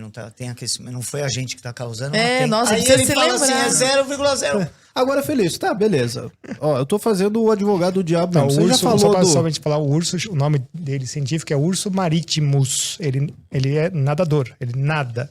Quando ele tá em cima do gelo, ele tá tomando sol, como todos os bichos polares. Então você vai na Antártida, que não tem urso polar, mas tem foca-leopardo, foca-lobo, pinguim. Eles ficam em cima daqueles blocos de gelo, que nós chamamos de growlers, justamente para tomar um sol e, segundo, para não ser comido, né? Sim, eles não vivem ali. Eles não vivem ali. O urso polar, inclusive, ele pode ser atacado por orcas. Então também, quando ele não está nadando para caçar, ele vai ficar em cima do gelo, certo? Muito bom, é uma boa Caramba. explicação pra galera de casa, porque a gente nunca nem chegou nem perto disso, né? A gente A só vê no professora Animal Susan- Planet. Então... É Susan Crawford. Eu tô tentando lembrar o nome, deu tempo de vir da memória. Sim. Ela é especialista em ursos polares, ela derruba completamente qualquer hipótese fraudulenta que esses caras façam sobre ursos polares. Tanto é que ela também é perseguida no trabalho dela, cortar o salário, tudo. É sempre assim, quando o cara não vai contra o Contra a negócio, narrativa. ele recebe financiamento do agronegócio do petróleo e pode cortar o salário. Vai ser por causa disso que é, os caras. Mas eu quero entrar nesses Só um negócio- pesquisadores depois, a gente vai entrar neles. Só um bem Por rápido. favor. Porque uma coisa também fácil, como você está contratando os artigos científicos, é você contrata 10 e usa 2. Isso acontecia muito na medicina, ok? O laboratório pede, tem determinado princípio ativo, eu contratava os médicos, então eu sei como é. Ainda vou um dia escrever um livro sobre isso. Por favor. Contrata o médico tal para defender esse princípio ativo. Aí você chama 10 caras para escrever. Você escolhe 1 ou 2 para divulgar. Os outros você paga o cara e não divulga o artigo. E o cara ganha uma bela de uma grana, não vai reclamar. Entendeu? E aí a próxima vez, o que ele percebeu? Bom, eu não falei ali o que o cara queria. Vou falar mais, né? Esse cara não vai me chamar. É assim que funciona. Essa é a realidade de uma editora médica. Trabalhei muitos anos nisso. Então eu sei, fiz mais de 600 materiais editoriais nessa área. Teve o próprio caso Cara, que o é Thiago assim que Cortez funciona. comentou aqui com a gente, né? Lembra? Sim. De um grupo que fez uma pesquisa, fraudou uma pesquisa, tipo um gerador lá de Aconteceu na lero-lero. Amazonas aqui, né? Aí lançou, os caras publicaram, aí eles esperaram 3 dias, soltaram no jornal e falaram, aqui, ó. Aqui, vocês Não, peraí, vou publicaram explicar essa- esse negócio direitinho. É porque ele falou, chama Imposturas Intelectuais, o livro que ele falou, tô louca pra ler. 2 pesquisadores esquerdistas, dos Estados Unidos, inclusive, americanos, queriam mostrar o tanto que a esquerda nos Estados Unidos, da qual eles faziam parte, tava burra. Aí eles... Eu que tô louca pra ler esse livro, eles falaram isso agora há pouco aqui. Aí eles escreveram um artigo, tipo, totalmente lero-lero, tipo assim... As posturas humanísticas americanas dos últimos séculos propagam a bestialidade fundada na... Sabe assim, um monte de palavras abstratas que não significam nada junto, assim, sabe? E mandaram para a maior revista, para a maior publicação, tá lá, no Imposturas Intelectuais. Para a maior revista científica. Até o Lancet caiu nessa já. Pois é, que Até loucura! E a revista aprovou e publicou. E o artigo reverberou, ganhou. Nossa, que lindo. Eu tô pensando que 95% das teses de mestrado, doutorado, TCC devem ser mais ou menos nessa mesma onda, sabe? Ó, E eles mesmos denunciaram isso depois, falando, cara, olha o que vocês estão falando, né? Diga. Eu fui coordenador editorial de 12 revistas médicas. Assim. Quem paga a revista médica? A associação... Tirando uma ou outra das sociedades médicas aí, que tem uma estrutura melhor, como a de cardiologia, psiquiatria, mas a maioria não tem dinheiro para produzir sua própria revista, que é um negócio caro. Principalmente a logística, né? Para você fazer. Você tem lá, sei lá, 5 mil médicos de determinada especialidade, você vai mandar para todos... Então, toda essa logística da revista é muito caro hoje em dia, correio, né? Então, a própria produção científica, a revisão. Então, quem paga isso aí? Agora, eu queria só voltar, Felício, no argumento que a gente estava falando muito dos argumentos da camada de ozônio, né? O argumento aí do efeito estufa, da questão da diminuição lá com relação às décadas, né? Que o pessoal fala que em uma década aumentou tantos por cento, tantos graus ali. E isso você já desmentiu aqui, já mostrou. Não, porque é isso aqui e tal. Agora, e o argumento, por exemplo, do ciclo das chuvas e do aumento do nível do mar?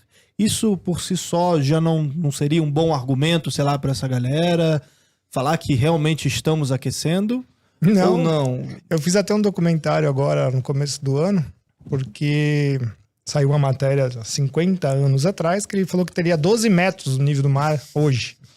12 metros? 12 metros, 50 por causa do CO2, inclusive. Então eu guardo, tenho essas relíquias todas guardadas e de vez em quando eu lanço. Quantos metros tem hoje? Só pra... Mesma coisa, não mudou nada. Em primeiro lugar, que tem o Macaulay, que era um oceanógrafo que já morreu, ele falou assim, a última coisa que o mar tem é nível. Ele fala assim, eu vi você mesmo falando nisso uma vez e eu gravei essa frase, cara. Coisa que o mar tem é nível. Você tem lugares que o mar não se mexe, é totalmente pontos anfidrômicos chamados. Você tem lugares que o mar sobe meio metro. O Al Gore fala que vai subir 5 metros. O cara não sabe nem ler uma tabela, o imbecil. Ele é muito burro. E o Picareta comprou uma casa na praia. Como o Bill Gates. Ele falou que ia subir 5 metros, sei lá quantos metros, mas ele comprou uma casa de não sei quantos milhões de dólares na praia. Pois é, aí você... Que loucura. É vigarista, vigarista. Assim, o pior cenário do IPCC falava que ia subir meio metro. Mas meio metro o próprio El Niño já faz isso. Então o que você está falando? E atualmente falando que as ilhas da Polinésia estão sumindo. Nós estamos há 3 anos seguidos de laninhas. Eu vi em Ubatuba. Eu vi já. Vai muito tempo no mesmo lugar, você começa a ver que tem o canto da praia ali na Lagoinha que junta com o rio. Eu vi aquilo, com 1,5 metro no rio que a água entrava na casa.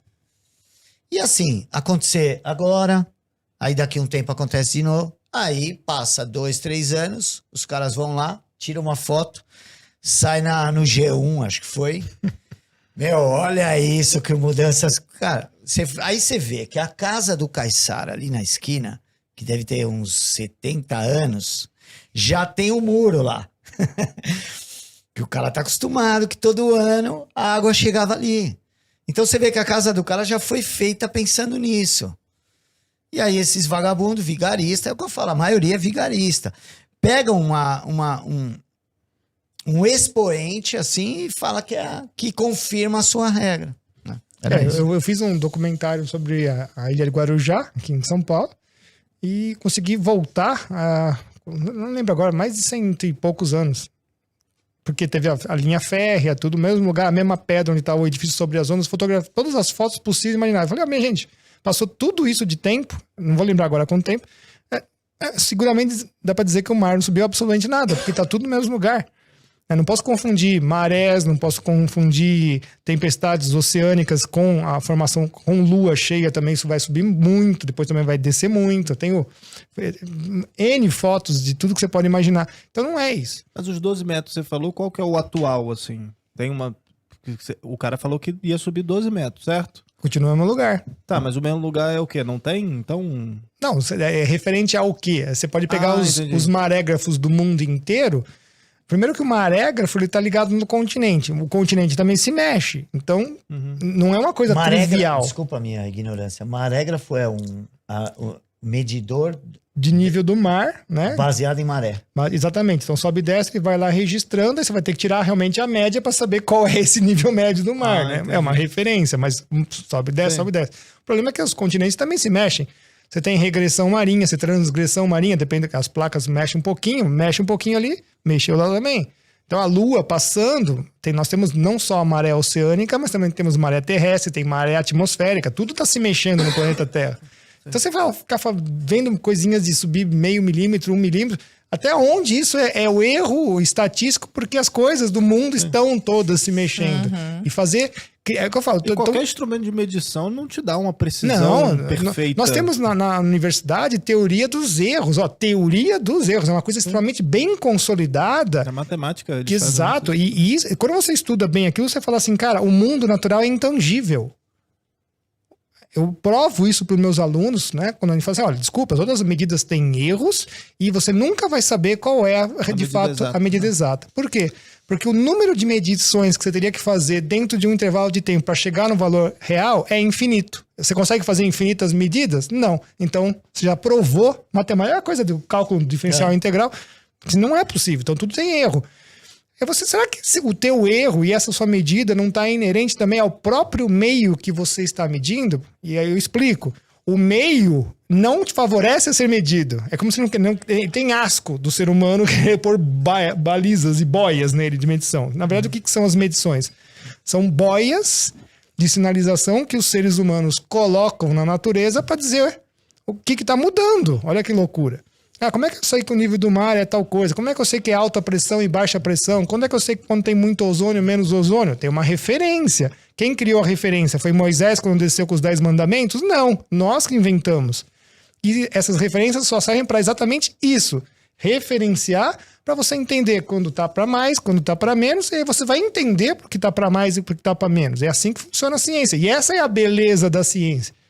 E entender como essas teleconexões se juntam, né? Por exemplo, nós temos 3 anos de laninhas praticamente. Laninhas significa que a circulação de ventos no Oceano Pacífico está muito forte do sentido daqui da América para a Oceania. Então, como o vento arrasta a água dos oceanos, o que acontece? O nível do mar pro lado de lá, que a gente perto da Oceania, está mais alto. Então está um pouquinho mais alto, 5 centímetros, 3 centímetros, 2 centímetros, mas é porque o mar está sendo jogado para lá. Aí você tem uma corrente oceânica que vem de subfundo para voltar, então é uma circulação gigantesca. Aí o pessoal fala, as ilhas estão desaparecendo por causa do aquecimento global. Nós temos outras partes da ciência que já estão mais consolidadas, que nós sabemos como funcionam as coisas, que não permitem você fazer uma explicação rasteira dessa. E é esse que é o grande problema. Porque pesquisar dá trabalho e a seriedade do seu trabalho é complicado, demorada, e hoje nós estamos nesse produtivismo acadêmico que é ridículo, por isso que os caras fazem qualquer porcaria e segue a onda que é mais fácil, coloca lá 10, 12 trabalhos no ano. Eu falei, cara, isso é impossível. A ciência não é fábrica. Ciência demora, ainda mais climatologia. Você precisa passar um ano inteiro de dados para você fazer uma relação com alguma outra coisa, com a tua série de médias, né? Esse ano aqui tá mais, esse tá menos. O número de fatores da tua área é assustador. É assustador. Agora, né? se o que a gente tá falando então é uma farsa, né? Então, teoricamente, estamos falando que a conclusão, né? É que é uma narrativa. A quem que interessa atribuir a culpa disso, sabe? Então, nós temos aqui um espantalho que não parece interessante, que funciona a serviço de uma narrativa que tem a ver com globalismo. Nova ordem mundial, até acho que vale a pena a gente entrar em nova ordem mundial e tal. Mas a quem interessa atribuir a culpa disso? Fulano é o culpado para derrota dessa pessoa. Olha, eu acho que se eles conseguem direcionar essa culpa para aquilo que eles querem mudar do nosso comportamento. Então, por exemplo, querem mudar nossa alimentação. Porque, assim, eu considero nova ordem mundial algo diferente de globalismo. Eu considero o globalismo um aspecto desta nova ordem mundial, um novo ordenamento social, né? Uma nova civilização. Uma nova civilização. E como a ideia é que seja global, então essa transformação global. Dentre vários fatores, vários aspectos, eu considero que ele tem o globalismo. A ideia de um governo mundial. Primeiro, um ambiente de governança que vá brotar depois automaticamente essa autoridade. Né? Não vai ter uma inauguração com fitinha e tal. Então, dentro desse aspecto, eu vejo que quem pretende criar uma nova civilização quer criar um novo homem. Até porque as experiências totalitárias do século XX deram errado, por quê? Porque o homem não estava em sintonia com a ideia ideológica que estava implantando. Né? Você veja, por que deu errado a União Soviética? Por que o povo não aderiu àquilo? O povo era muito religioso, um povo que não tinha aquela ideia cosmopolita, não tinha aquela ideia coletivista. Então, o que aconteceu? O povo não seguiu aquilo que deu. Deu uma matança de pelo menos 20 milhões de pessoas ali assassinadas que eram contrárias ao regime. O nazismo é a mesma coisa. Então, o que eles... Por isso que surge ali, ainda na década de 30, ou até antes, um pouco alguns pensadores, como a Escola de Frankfurt, como o Antônio Gramsci, que vão falar, não é mudar o regime político, a gente tem que mudar a pessoa. E aí cultura, surge, né, a ideia de aproveitar o Pavlov para fazer engenharia social. E é onde a gente está hoje. Então eles querem transformar, eles precisam transformar a gente. Qual é a melhor maneira? Trocar nossos vícios, nossos hábitos. Né? Mudar a cultura, né? Mudar a cultura. Então, eu costumo dizer que eles vieram de fora para dentro. Primeiro você muda algumas leis, depois você vai mudando a cultura, os hábitos das pessoas, e agora eles querem mudar a nossa alimentação e nos obrigar a determinados medicamentos. O que já é um processo transhumanista. Já estão falando em alimentação à base só de insetos. Claro. E eles vão nos socar isso aí. Porque todo mundo agora, como disse o Ricardo antes da gente começar, ele falou: se aparecer uma sopa no seu prato lá, quando você for jantar, você não vai poder reclamar, porque é uma proteína alternativa, que é como eles chamam. Então eles vão ter que rebolar aí. Peraí, pode ter inseto na comida ou não? Ou é só quando come? Então, todas essas mudanças tendem a querer nos mudar. Vê, eles combatem o tabagismo, mas tentam fomentar o uso de outra droga. Combatem o consumo de carne e querem nos obrigar a comer essas porcarias baseadas em larva, inseto, ou mesmo carne artificial, sintético. E aí eles abandonam todo o discurso natureba, né? Sim. Agora não é mais natural. Antes era tudo, tinha que comer natural. Isso. Como orgânico, né? Orgânico. Esse negócio orgânico é meio curioso. Né? O que não é orgânico? Exato. O que não é orgânico é sintético. Então, peraí. É outra assim, eles criam palavras, esquecem a semântica, o significado. A gente recebeu a Camila Teles, que é do agro aqui, né? E ela comentou justamente disso, dessa questão da nomenclatura, né? Quando você entra num mercado, tá tipo cantinho saudável, que é pros alimentos ali orgânicos. Aí o resto é o quê? Veneno? O resto é o cantinho não saudável. Não, sem contar que é isso que eu falo, tudo que você vê é uma farsa. Assim, toda essa agenda é uma farsa. Porque eles falam assim, eu também, lógico, eu quero comer, quanto menos produto químico tiver na minha comida, melhor, cara. Eu também acho isso. Só que você tem que balancear isso daí. Hoje, sem fertilizante químico, metade da população mundial morreria de fome. As pessoas não analisam esse tipo de coisa. E outra, por exemplo, qual é o país que mais usa defensivo agrícola? Sabe qual é? O Japão. 8 vezes, né? É um dos países com maior longevidade. Né? E aí, como você explica? Eu aprendi com ele também. Como você explica um negócio desse? Você vê que a gente fala tanto de 1984, mas Me parece muito mais um Admirável Mundo Novo, assim, sabe? Ó, eu tô escrevendo uma ficção, não podem roubar o nome, hein? Nem devia falar. Já começou, agora eu falo. Admirável 1984, porque a gente tem que juntar o Aldous Huxley aí, né? Nossa, porque essas Tem que coisas juntar os dois, pelo menos. de nomenclatura, de substituir uma droga por outra e deixar as pessoas meio perdidas nos conceitos. Isso é muito Admirável Mundo Novo. O É Admirável mais Mundo isso do Novo que 1984. o próprio Aldous Huxley, ele tinha um certo... Ele ficava meio incomodado, porque o livro do George Orwell fez muito mais sucesso que o E dele. ele foi aluno dele, né? E o Aldous Huxley lançou o livro antes, em 32, né? O outro foi lançar em 48. Então, o Aldous Huxley conseguiu prever antes das experiências totalitárias que vieram depois de 33, né? Ele conhecia só a União Soviética. E é legal que, assim, no livro do Orwell, né, as pessoas, elas são controladas pelo medo, né? E no do Huxley, pelo prazer. Pelo prazer. Né? O Huxley acertou As drogas. Pode falar palavrão? Claro. Que é isso? Podcast é seu, Procurando meu outra palavra, querido. mas não consigo. O Huxley percebeu a putaria, entendeu? Nossa, o palavrão. Não. Pessoal Fofinho. Não. Ele O moralista aí percebeu. do chat está... Chocado. Eu ouço isso durante o dia Não, ele perto dos não meus parece? Que ele percebeu a ideia que a monogamia era vista no Admirável Mundo Novo como um ato de egoísmo e de alguém não social, né? Não sociável. Assim como a maternidade. O 1984 acertou outras coisas, né? A ideia do vocabulário efêmero. Novilíngua, né?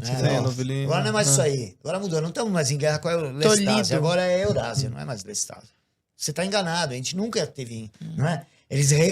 O trabalho do Winston, né? Do Winston Smith era reescrever a história, né? Editar o passado. Né? Então, somando esses dois, mais a questão espiritual do Senhor do Mundo, a ideia da censura do Fahrenheit, né? 451, de queimar livros. Então, a gente está vivendo, assim, um aglomerado de distopias, né?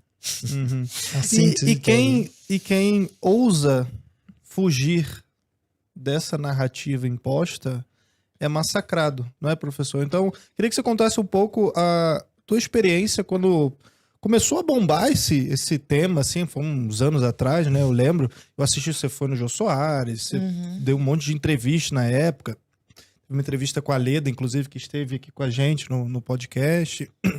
Teve uma treta também, né? Eu cheguei a acompanhar na época, porque eu queria entender o que era o assunto e tal, de você com o Pirula também lá na época, assim, um respondia o outro, que ele queria tentar rebater os seus argumentos, que ele era um paleontólogo, youtuber famoso e tal. O que você recorda dessa época? Como é que cresceu esse assunto assim no Brasil? Porque explodiu isso e todo mundo só falava disso, e você foi, eu acho que um expoente ali, né? Você tem, claro, teus amigos ali que eram meio que, cara, dissidentes ali dessa agenda, que também foram cancelados, que também não conseguiam verbas de pesquisa e tal. Como é que foi esse processo? Conta um pouco dessa época aí que você viveu. Na verdade, acho que, bom, do Jô Soares tá fazendo o quê? 10 anos e 3 meses hoje. Exatamente hoje. Hoje? Acho que era. Nossa, que memória boa. Parecendo aquele povo. Faz tanto tempo que a gente divorciou. Not that I'm counting, né? Exatamente. Acho que ali que foi o boom. Mas já falava antes, já ia em outros programas de televisão, ou eu escrevia em algum jornal. Enfim, já falava sobre esse assunto, como também outras pessoas... outros pesquisadores. Mas qual que foi o estopim ali? Tipo, por que você foi no Jô e aí você falou o que você falou lá contra a agenda, e a partir dali que começaram a falar disso? Nós estávamos na Rio Mais 20, né? Era Rio Mais 20. Era Rio Mais 20. Então, eu tenho uma noção do que fizeram ali para eu ir para aquele programa. Eu acho que foi uma ordem de alguém do governo. É a minha percepção disso. Era uma arapuca. Era uma arapuca pra mim, com certeza, só que o tiro saiu pela culatra, né? Eles pensaram que iam fazer chacota da coisa e não foi. Acho que eu vejo por aí. Mas por que eu acho que tinha que melar Rio Mais 20? Porque todo mundo tava pulando fora. E era o governo da Dilma, né? 2012. 12. Era a Dilma, a gente escreveu uma carta para ela. Caramba, tem 10 anos. Teve isso. a Rio mais 10, né? Depois teve Rio mais 20. A Rio Mais 10, não sei se teve. Teve Rio Mais 10 Teve, acho que mesmo? foi na África. Acho que foi um país africano, não foi? Não, mas então não é Rio Não, Mais. então, mas eles colocaram... era Só o Rio mais logo, 10, assim. né? Então tá. Acho que é. Rio E aí mais fizeram qualquer essa coisa 20, que é. foi 2012, né? É carnaval fora de época que a gente fala, né? Mas aí a gente escreveu uma carta, vários cientistas aqui do Brasil, inclusive, acho que tinha uns 15, 16 na época, que a gente conseguiu juntar, mandamos para a Presidência da República, tem esse documentado. Tá na internet essa carta para quem quiser ver, né? E mostrando que isso aí tudo era uma fraude, não podia o Brasil se submeter a isso daí. E a partir dali é que começou uma guerra mais ferrenha, né? Uma guerra mais ferrenha Mais ideológica ali. de agentes que com certeza são pagos para fazer isso, né? Perseguição acadêmica total, acabou a carreira completamente, corte de salário em 85%, né? Com um monte de fraudes de avaliação, uma coisa absurda, assim, que era para o Ministério aqui Público. na Universidade de São Paulo. Na universidade aqui mesmo. Era pra você e os seus colegas deixarem mesmo de... Só que a maior parte dos meus colegas eram mais aposentados, mais velhos, assim, tinham, né? Nós temos, assim, expoentes, por exemplo, o Kenichiro Sugio é o 01 da geologia do Brasil, era completamente contra isso daí. Imagina, um geólogo olha todas as análises paleoclimáticas, tudo falando, o que vocês estão falando aí? Então, todo mundo que começa a falar contra esse assunto é cortado. Tiram suas funções, é denegrido, assim, absurdamente. Toda hora sai notícia a meu respeito nas mídias mainstream, que eu fico assim abismado do que eles conseguem fazer. Inclusive, eu fiz denúncias muito graves, né? Porque assuntos restritamente da universidade foram parar na mão de gente de imprensa e outros palhaços aí que ficam falando na internet, no YouTube. E eu fiz uma denúncia muito séria disso daí. Como é que esses sujeitos têm acesso a documentos internos da universidade? Cadê o Ministério Público para fazer isso? Isso tudo foi colocado panos quentes em cima. Até hoje eu estou esperando a resposta dessas coisas. Né? Como é que o sujeito está falando? Nem os meus advogados tinham acesso a coisas que a gente queria saber o que eles estavam aprontando por trás, e o sujeito vai na televisão, na imprensa, falando coisas que a gente nem sabia, ficamos sabendo meses depois. Fiz diversos ofícios querendo saber disso. Né?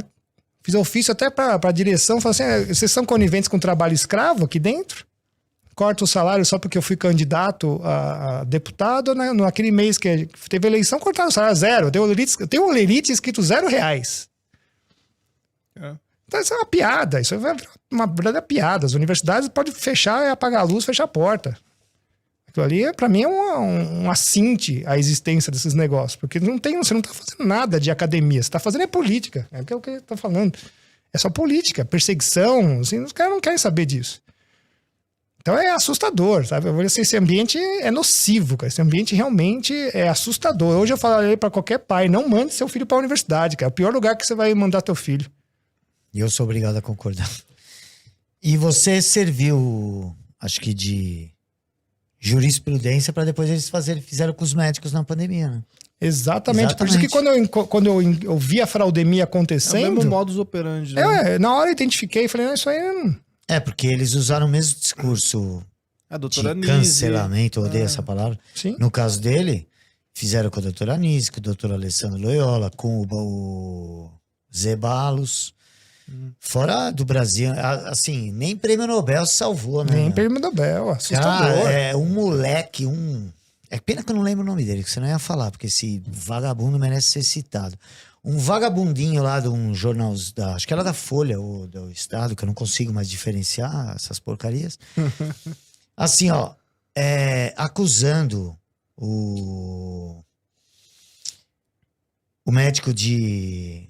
Eu não lembro se era o Dr. Robert Malone ou esse que eu tenho dificuldade de pronunciar aí, o francês lá, o Luc Montagnier lá. O cara isolou o vírus da AIDS, cara. Entendeu? Aí você vê um moleque, tanto de idade quanto de mentalidade, chamando um cara desse de mentiroso, cara. Imagina. Cara. De negacionista. E o que ele tava falando ali? Ele falou, ó, vacinar no meio de uma pandemia vai gerar variantes. O que aconteceu? O que aconteceu com esses idiotas? Nunca vão voltar atrás e admitir isso. calaram esse cara, imagina um moleque aí, meu, que deve usar pronome neutro, deve pintar o cabelo de azul e chamando um cara como esse, meu, de negacionista, de fake news. Nós chegamos a esse ponto. Mas Chegamos a ao gente ponto de ter vê que remédio. eles estavam treinando antes Aí já. chegamos ao ponto, professor, de ter remédio de direita e de esquerda no país, nesse país. Absurdo, Teve remédio, não, esse médico, não posso receitar isso. Não, e o cara, esse um aqui eu dos caras que receito, não pode. desenvolveu o mRNA foi proibido de falar de mRNA. O cara que fez Se a pesquisa- gente não percebeu o que isso representa em jurisprudência na nossa liberdade, é porque tá faltando um pouco de cognição, né? Pensa bem, se eles têm o poder de fazer o cara que desenvolveu a tecnologia falar, não, você não sabe o que você está falando, eu vou calar a sua boca, vou tirar do seu canal e vou te censurar, e se você continuar, vou te botar na cadeia. Imagina o que vai fazer como eu, que sou só um curioso. Entendeu? Então, Professor, o senhor fala sobre nova ordem mundial e o senhor fala que o objetivo final da nova ordem é a construção de uma nova civilização global, com outros parâmetros que vão contra aqueles que são os fundamentos do Ocidente, né? Ou seja, direito romano, filosofia grega, moral judaico-cristã, e tudo isso aperfeiçoado em todas as searas pelo cristianismo, né? Então, quando o senhor fala em nova ordem mundial, seria esse novo homem. Quando a gente pega essas pautas sobre as quais o senhor está falando, né? Sei lá, identidade de gênero, assim, são muitas pautas que deixam a pessoa olhando para outros aspectos relativos ao indivíduo, à sua personalidade, às suas variações e tudo de caráter muito subjetivo. O senhor enxerga essas coisas todas interconectadas?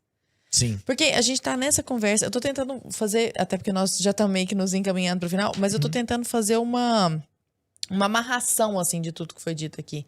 Porque a gente fala de pronome neutro, a gente fala de aquecimento global, a gente fala de submissão a esses órgãos supranacionais. O senhor acha que, de alguma forma, todas essas coisas estão interconectadas, olhando para a nova ordem mundial? O senhor acha que é isso? Sim. A começar, é a criação do novo homem. Para que ele seja... ele aceite uma nova sociedade. Você precisa ter mudado o homem antes, né? Isso já é algo que já vinha sendo discutido entre intelectuais revolucionários antes da Segunda Guerra Mundial e que toma muita força após a Segunda Guerra Mundial, com o pensamento da Escola de Frankfurt chegando nas universidades do mundo inteiro. Mas tem uma coisa que acho que eu costumo dizer, que para a gente avaliar o que é se uma iniciativa qualquer, um fenômeno político ou um acontecimento colabora para a construção dessa nova civilização, eu acho que a gente pode tentar identificar 3 pontos que vão confirmar isso. Em primeiro lugar, se essa iniciativa aumenta o poder dos burocratas internacionais e diminui a soberania nacional. Esse é o primeiro fator. O segundo, se o que está acontecendo, ou iniciativa, ou fenômeno, ele colabora para o fortalecimento do poder do Estado e o enfraquecimento do direito individual. Esse é o segundo fator. E o terceiro, que é menos visível, é se ele concentra os melhores mercados nas mãos das grandes corporações internacionais. Esse é o menos visível, porque esses são os donos do projeto, entendeu? Então, cada vez que entra uma lei lá ambientalista, você não pode plantar aqui, agora não é mais 2 metros do rio, é 4 metros, entendeu? Você pode ver que essas iniciativas vão, no curto, médio ou às vezes só no longo prazo, trazer benefício para a concentração de mercados nas mãos daqueles grandes players de qualquer segmento. Então, quando entra uma lei, aí, olha, vai ter que mudar um negócio no automóvel. Pode contar que vai dificultar a vida do pequeno. Uma nova lei ambiental, uma lei de saúde, uma lei trabalhista vai sempre dificultar o menor. vai dificultar o empreendedorismo. E isso facilita para os grandes concentrarem em mercado. Então, esses 3 itens, para mim, definem se um fato qualquer, ele faz com que essa agenda avance ou não. Porque se a gente pegar lá os 17 ODS da Agenda 2030, e o que é mais importante, não os ODS, porque o ODS é o enunciado bonitinho, né? Vamos acabar com a fome. Todo mundo quer. O que é importante ali é prestar atenção nas 169 metas. Ou seja, naquilo que eles vão nos enfiar a goela abaixo, para tornar possível esse enunciado bonitinho ali, que todo mundo concorda. Ninguém é a favor da fome, né? Não conheço nenhum diabo que... Olha, cara, todo mundo é a favor das tartaruguinhas. todo mundo né? é a favor de preservar as coisas e tal. Mas espera aí, você tem que pôr isso num contexto de realidade, né? Olha, eu não gosto de ficar matando boi. Mas se for pra eu comer, é outra coisa, né? Agora, se o cara ficasse dando tiro, ficar parecendo que o cara tá dando tiro no boi, eu ia ser contra também. Sim. Pô, vai matar o bicho pra quê? Né? Eu sou contra até essa pescaria esportiva aí, tira o bicho lá, olha, ele mostra assim, aí tira o anzol do coitado e joga lá. Fala, cara, você pescou até por um objetivo, eu acho que uma responsabilidade moral. Você pescou o bicho, fez ele sofrer, ele tem que comer isso aí, cara. Vai ficar se divertindo com o sofrimento Bicho do animal, eu já rasgado, sou com a boca rasgada contra, lá. entendeu? Eu já sou contra isso aí. Eu sei que tem gente que vai discordar de mim, mas eu acho que Deus nos colocou para tomar conta dos animais, não para judiar deles, entendeu? Então, agora, para comer, o homem... veja, nós aqui ainda ocidentais, a gente tem o abate de animal mais humano possível. Né? Quem já viu como é hoje, a gente vê outras culturas aí que ninguém critica, que é um negócio desumano até. Mas enfim, era isso.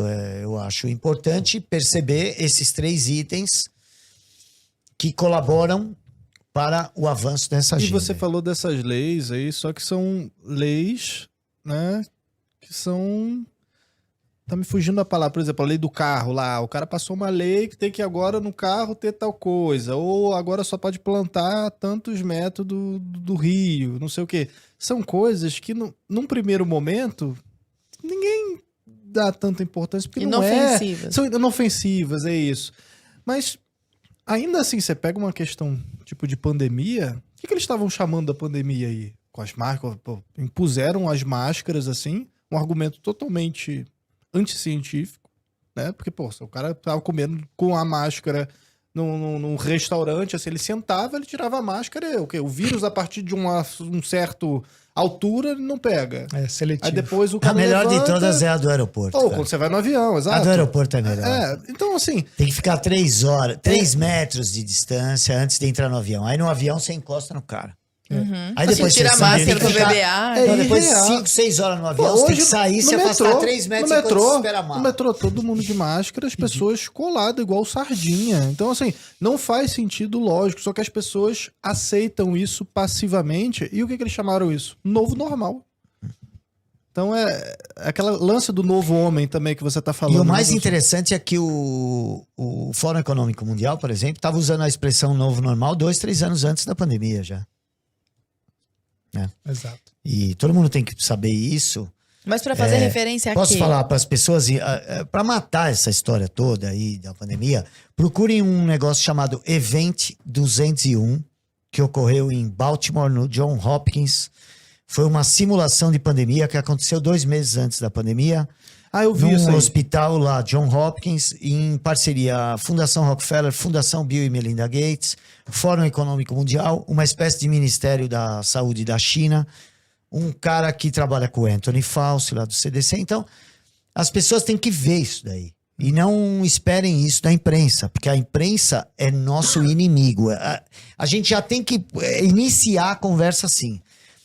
Quando você recebe uma informação dessa mídia mainstream, você já tem que partir da premissa de que ele quer te enganar. E é simples assim.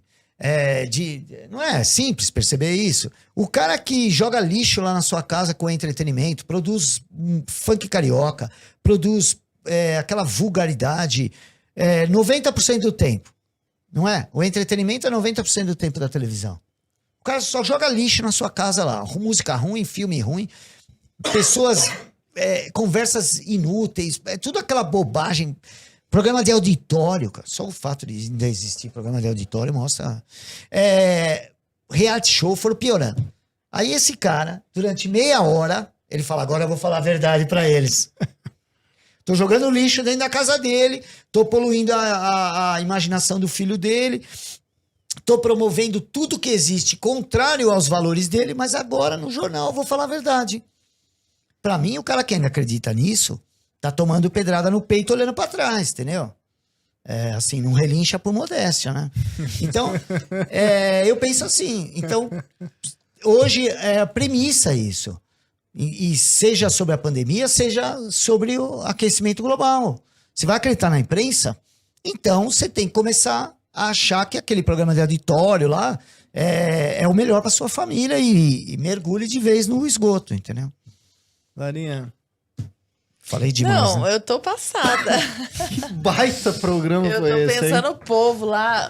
Eu tô tentando imaginar como é que tá a reação das pessoas, sabia? Ou elas estão assim, que povo conspiracionista louco. Ou então elas são assim, caraca, nunca mais eu vou ter a mesma Preciso pesquisar perspectiva mais, do mundo. preciso ir Não tem nada de atrás. teoria da Exatamente. conspiração. Hoje é totalmente claro isso. Não, Tem nada de não, teoria eu não, conspiração. assim, é nítido, mas se a pessoa caiu de paraquedas e ela já tá muito moldada assim, bom, enfim, eu só tô tentando... Vamos pedir, então, uma palavra final de vocês, né? Primeiro, onde as pessoas encontram vocês nas redes sociais? Se é que Boa.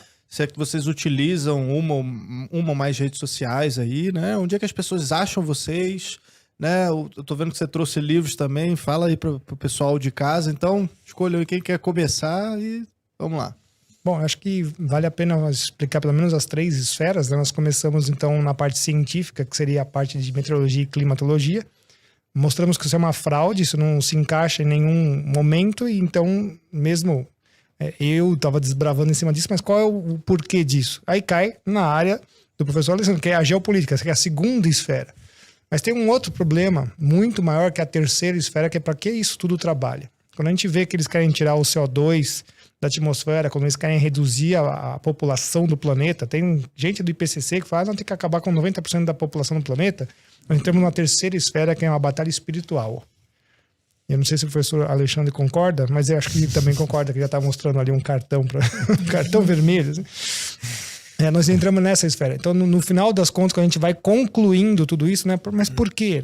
É só poder? Não, tem uma coisa muito pior, que realmente é uma batalha espiritual entre, agora realmente é o bem e o mal, assim, nos dias derradeiros agora. Né? A gente está chegando nessa conclusão, no final das contas. Porque submeter toda a humanidade a perder toda a sua história, né, formando uma engenharia social nesse nível, né, e tá lá no relatório que saiu na Rio 92, né, submeter a humanidade toda a chegar ao nível de indivíduo, significa que eles estão realmente querendo caçar homem por homem, né, do planeta Terra para se moldar ao que está vindo. O que está vindo é uma coisa muito tenebrosa aí, que nós vamos ter desdobramentos terríveis a partir de 2023. Bom, para quem quiser me encontrar, tem um canal no YouTube, RF Brasil, Embaixada do Reino, que eu acho que o nosso país é o melhor país do planeta, e por isso que todo mundo... A batalha final acontece aqui, sempre gosto de dizer isso, né? Tem a de Israel, mas aqui também tem um prelúdio.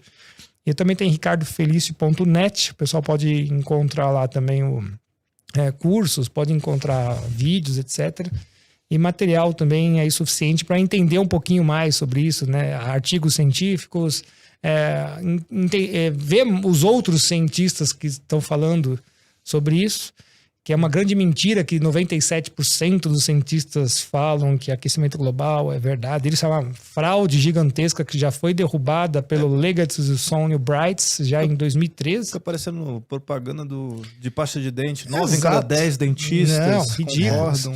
Mata 99,9% dos germes. O que escapa é o Covid, né? O Covid não. Só escapa o que você pegou, amigão. Qualquer um que você pegou é o O que escapa é o 01. Então, eu não falo, isso aí não é coisa de vigarista. vigarista. As grandes corporações hoje, elas atuam como vigaristas, meu.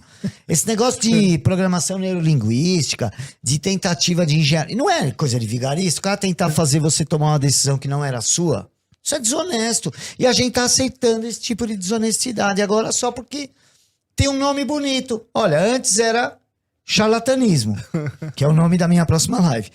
Agora não, agora é programação neurolinguística, é uma estratégia para te convencer. Então, ricardofeliz.net. Riscardofeliz.net e tem o canal RF Brasil Embaixada do Reino, canal do YouTube, vocês vão lá. Redes sociais, tá? Facebook, Instagram, essas coisas? Não, tudo isso eu cancelei, eu não tenho mais nada. Certo. E você, professor? Bom, eu tô em, acho que quase todas as redes aí principais, mas a minha principal, onde eu Mais ativo, atuo né? mais é no YouTube mesmo, No onde eu YouTube. faço lives toda semana, né? E qual é o canal? Qual que é o... Alexandre Costa. Só Então Alexandre é Costa, youtube.com/Alexandre Costa. E eu posso fazer propaganda aqui? Claro. Onde tá a câmera aqui? É aquela? Fazer propaganda? Ó, eu tô lançando 2 livros.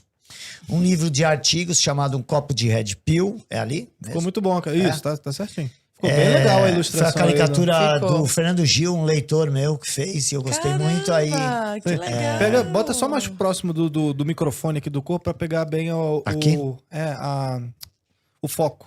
Assim. Levanta um pouquinho. Isso. Ficou muito Aí. bom mesmo. É até Então, a Um pouquinho franjinha mais. ele fez. Levanta um que pouco legal. mais, assim, ó, bem na sua cara. Aí, aqui é um livro de artigos, tem acho que 50 e poucos artigos, algumas das coisas que a gente falou aqui.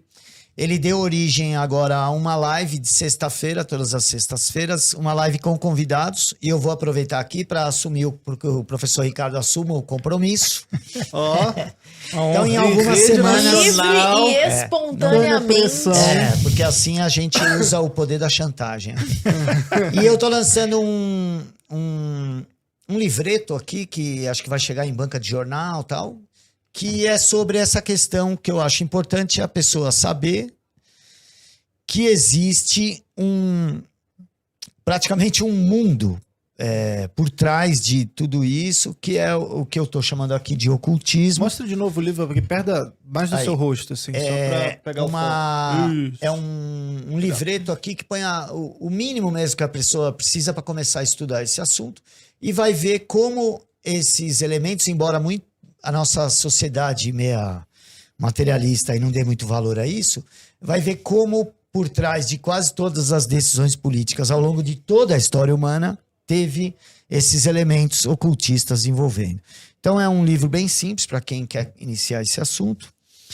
E se alguém Canal quiser do falar YouTube. comigo, eu estou à disposição aí, seja pelo YouTube ou pelas redes sociais. Redes Sempre. sociais também, você tá no Instagram também? Tô no Instagram, eu uso pouco o Instagram, mas tô começando a usar. E tô em todas, Facebook, Twitter. Que acho também que é Alexandre Costa. tudo Alexandre Costa com a mesma foto. E tem um curso de umas Ah, é? 5 horas. Eu tenho um curso aqui no Brasil Paralelo, que é o Ciclo Desenvolvimento Histórico do Globalismo, né? Acho que chamava, o Desenvolvimento Histórico do Globalismo. Eu tenho o meu curso na plataforma Hotmart, que já tem lá, sei lá, acho que umas 60 horas de aula lá no meu curso do Hotmart. Que também é sobre o globalismo. Aí é mais amplo lá, né? Uhum. Nos sopraram aqui no ponto que é o desenvolvimento histórico do globalismo. Desenvolvimento Histórico do Que tá lá Globalismo. no nosso núcleo de formação, né? Na plataforma da Brasil Paralelo. Então, para quem assinar o núcleo ou o acesso total, vai poder assistir esse e mais outros 60 cursos lá. Pô, eu na tive um nossa plataforma, feedback inclusive muito da legal Lara, desse né? curso. Esse curso foi Eu muito tive um bacana. feedback muito legal. Eu tenho Não, e o vários curso- alunos que me conheceram pelo Brasil Paralelo e que hoje são meus alunos Que na bacana. plataforma. E o que é Muito mais legal. bacana do seu curso, falando como aluna, é que ele não pressupõe que você seja uma pessoa mega culta, conhecedora dos porque meandros. eu também não sou. Ele é A bem minha ideia palatável, assim, né? Ele é Bem muito iniciante, didático, assim, é. né? A ideia é essa. A ideia é falar para o maior número de pessoas, porque eu também tenho essa mesma percepção da nossa realidade atual, entendeu? Que o professor Ricardo falou agora. A gente tá vendo que o negócio a tendência é ficar cada vez mais complicado. Então, o primeiro passo é entender o que está acontecendo, né? Sem esses compromissos que a mídia tem, sem a incapacidade deles, que a maioria dos jornalistas mainstream, eles se informam olhando eles mesmos, né? O cara de um veículo leu, é uma conversa numa sala de espelho, né? Aí tu O cara vai ver, lê sai a lê mesma esse, manchete em o vários da veículos. Folha lê a diferentes. Veja, o da Veja lê o Estadão, G1, o G1 lê o UOL, é isso, cara. Eles se resumem a isso. E às vezes eles nem isso leem. Porque às vezes você vê um absurdo que o cara escreve e fala, cara, você não leu nem o jornal que você escreve? Que uma semana antes estava falando ao contrário. Mas assim, a premissa é que a gente tem que ter... essas pessoas não querem o nosso bem. A pandemia deixou isso bem evidente. Essa foi a Né? Red Pill desse programa. Certo? Queridos, muito obrigada. Obrigada por se disporem a vir até aqui, pela coragem de falar tudo isso, de organizar o pensamento. E eu tenho certeza de colocar em palavras aquilo que as pessoas só pressentiam e tateavam aqui, ou pelo menos muitas pessoas, sem dúvida. Obrigada pela presença, viu? Obrigado. Obrigado pelo As convite, portas foi estão uma sempre honra. abertas.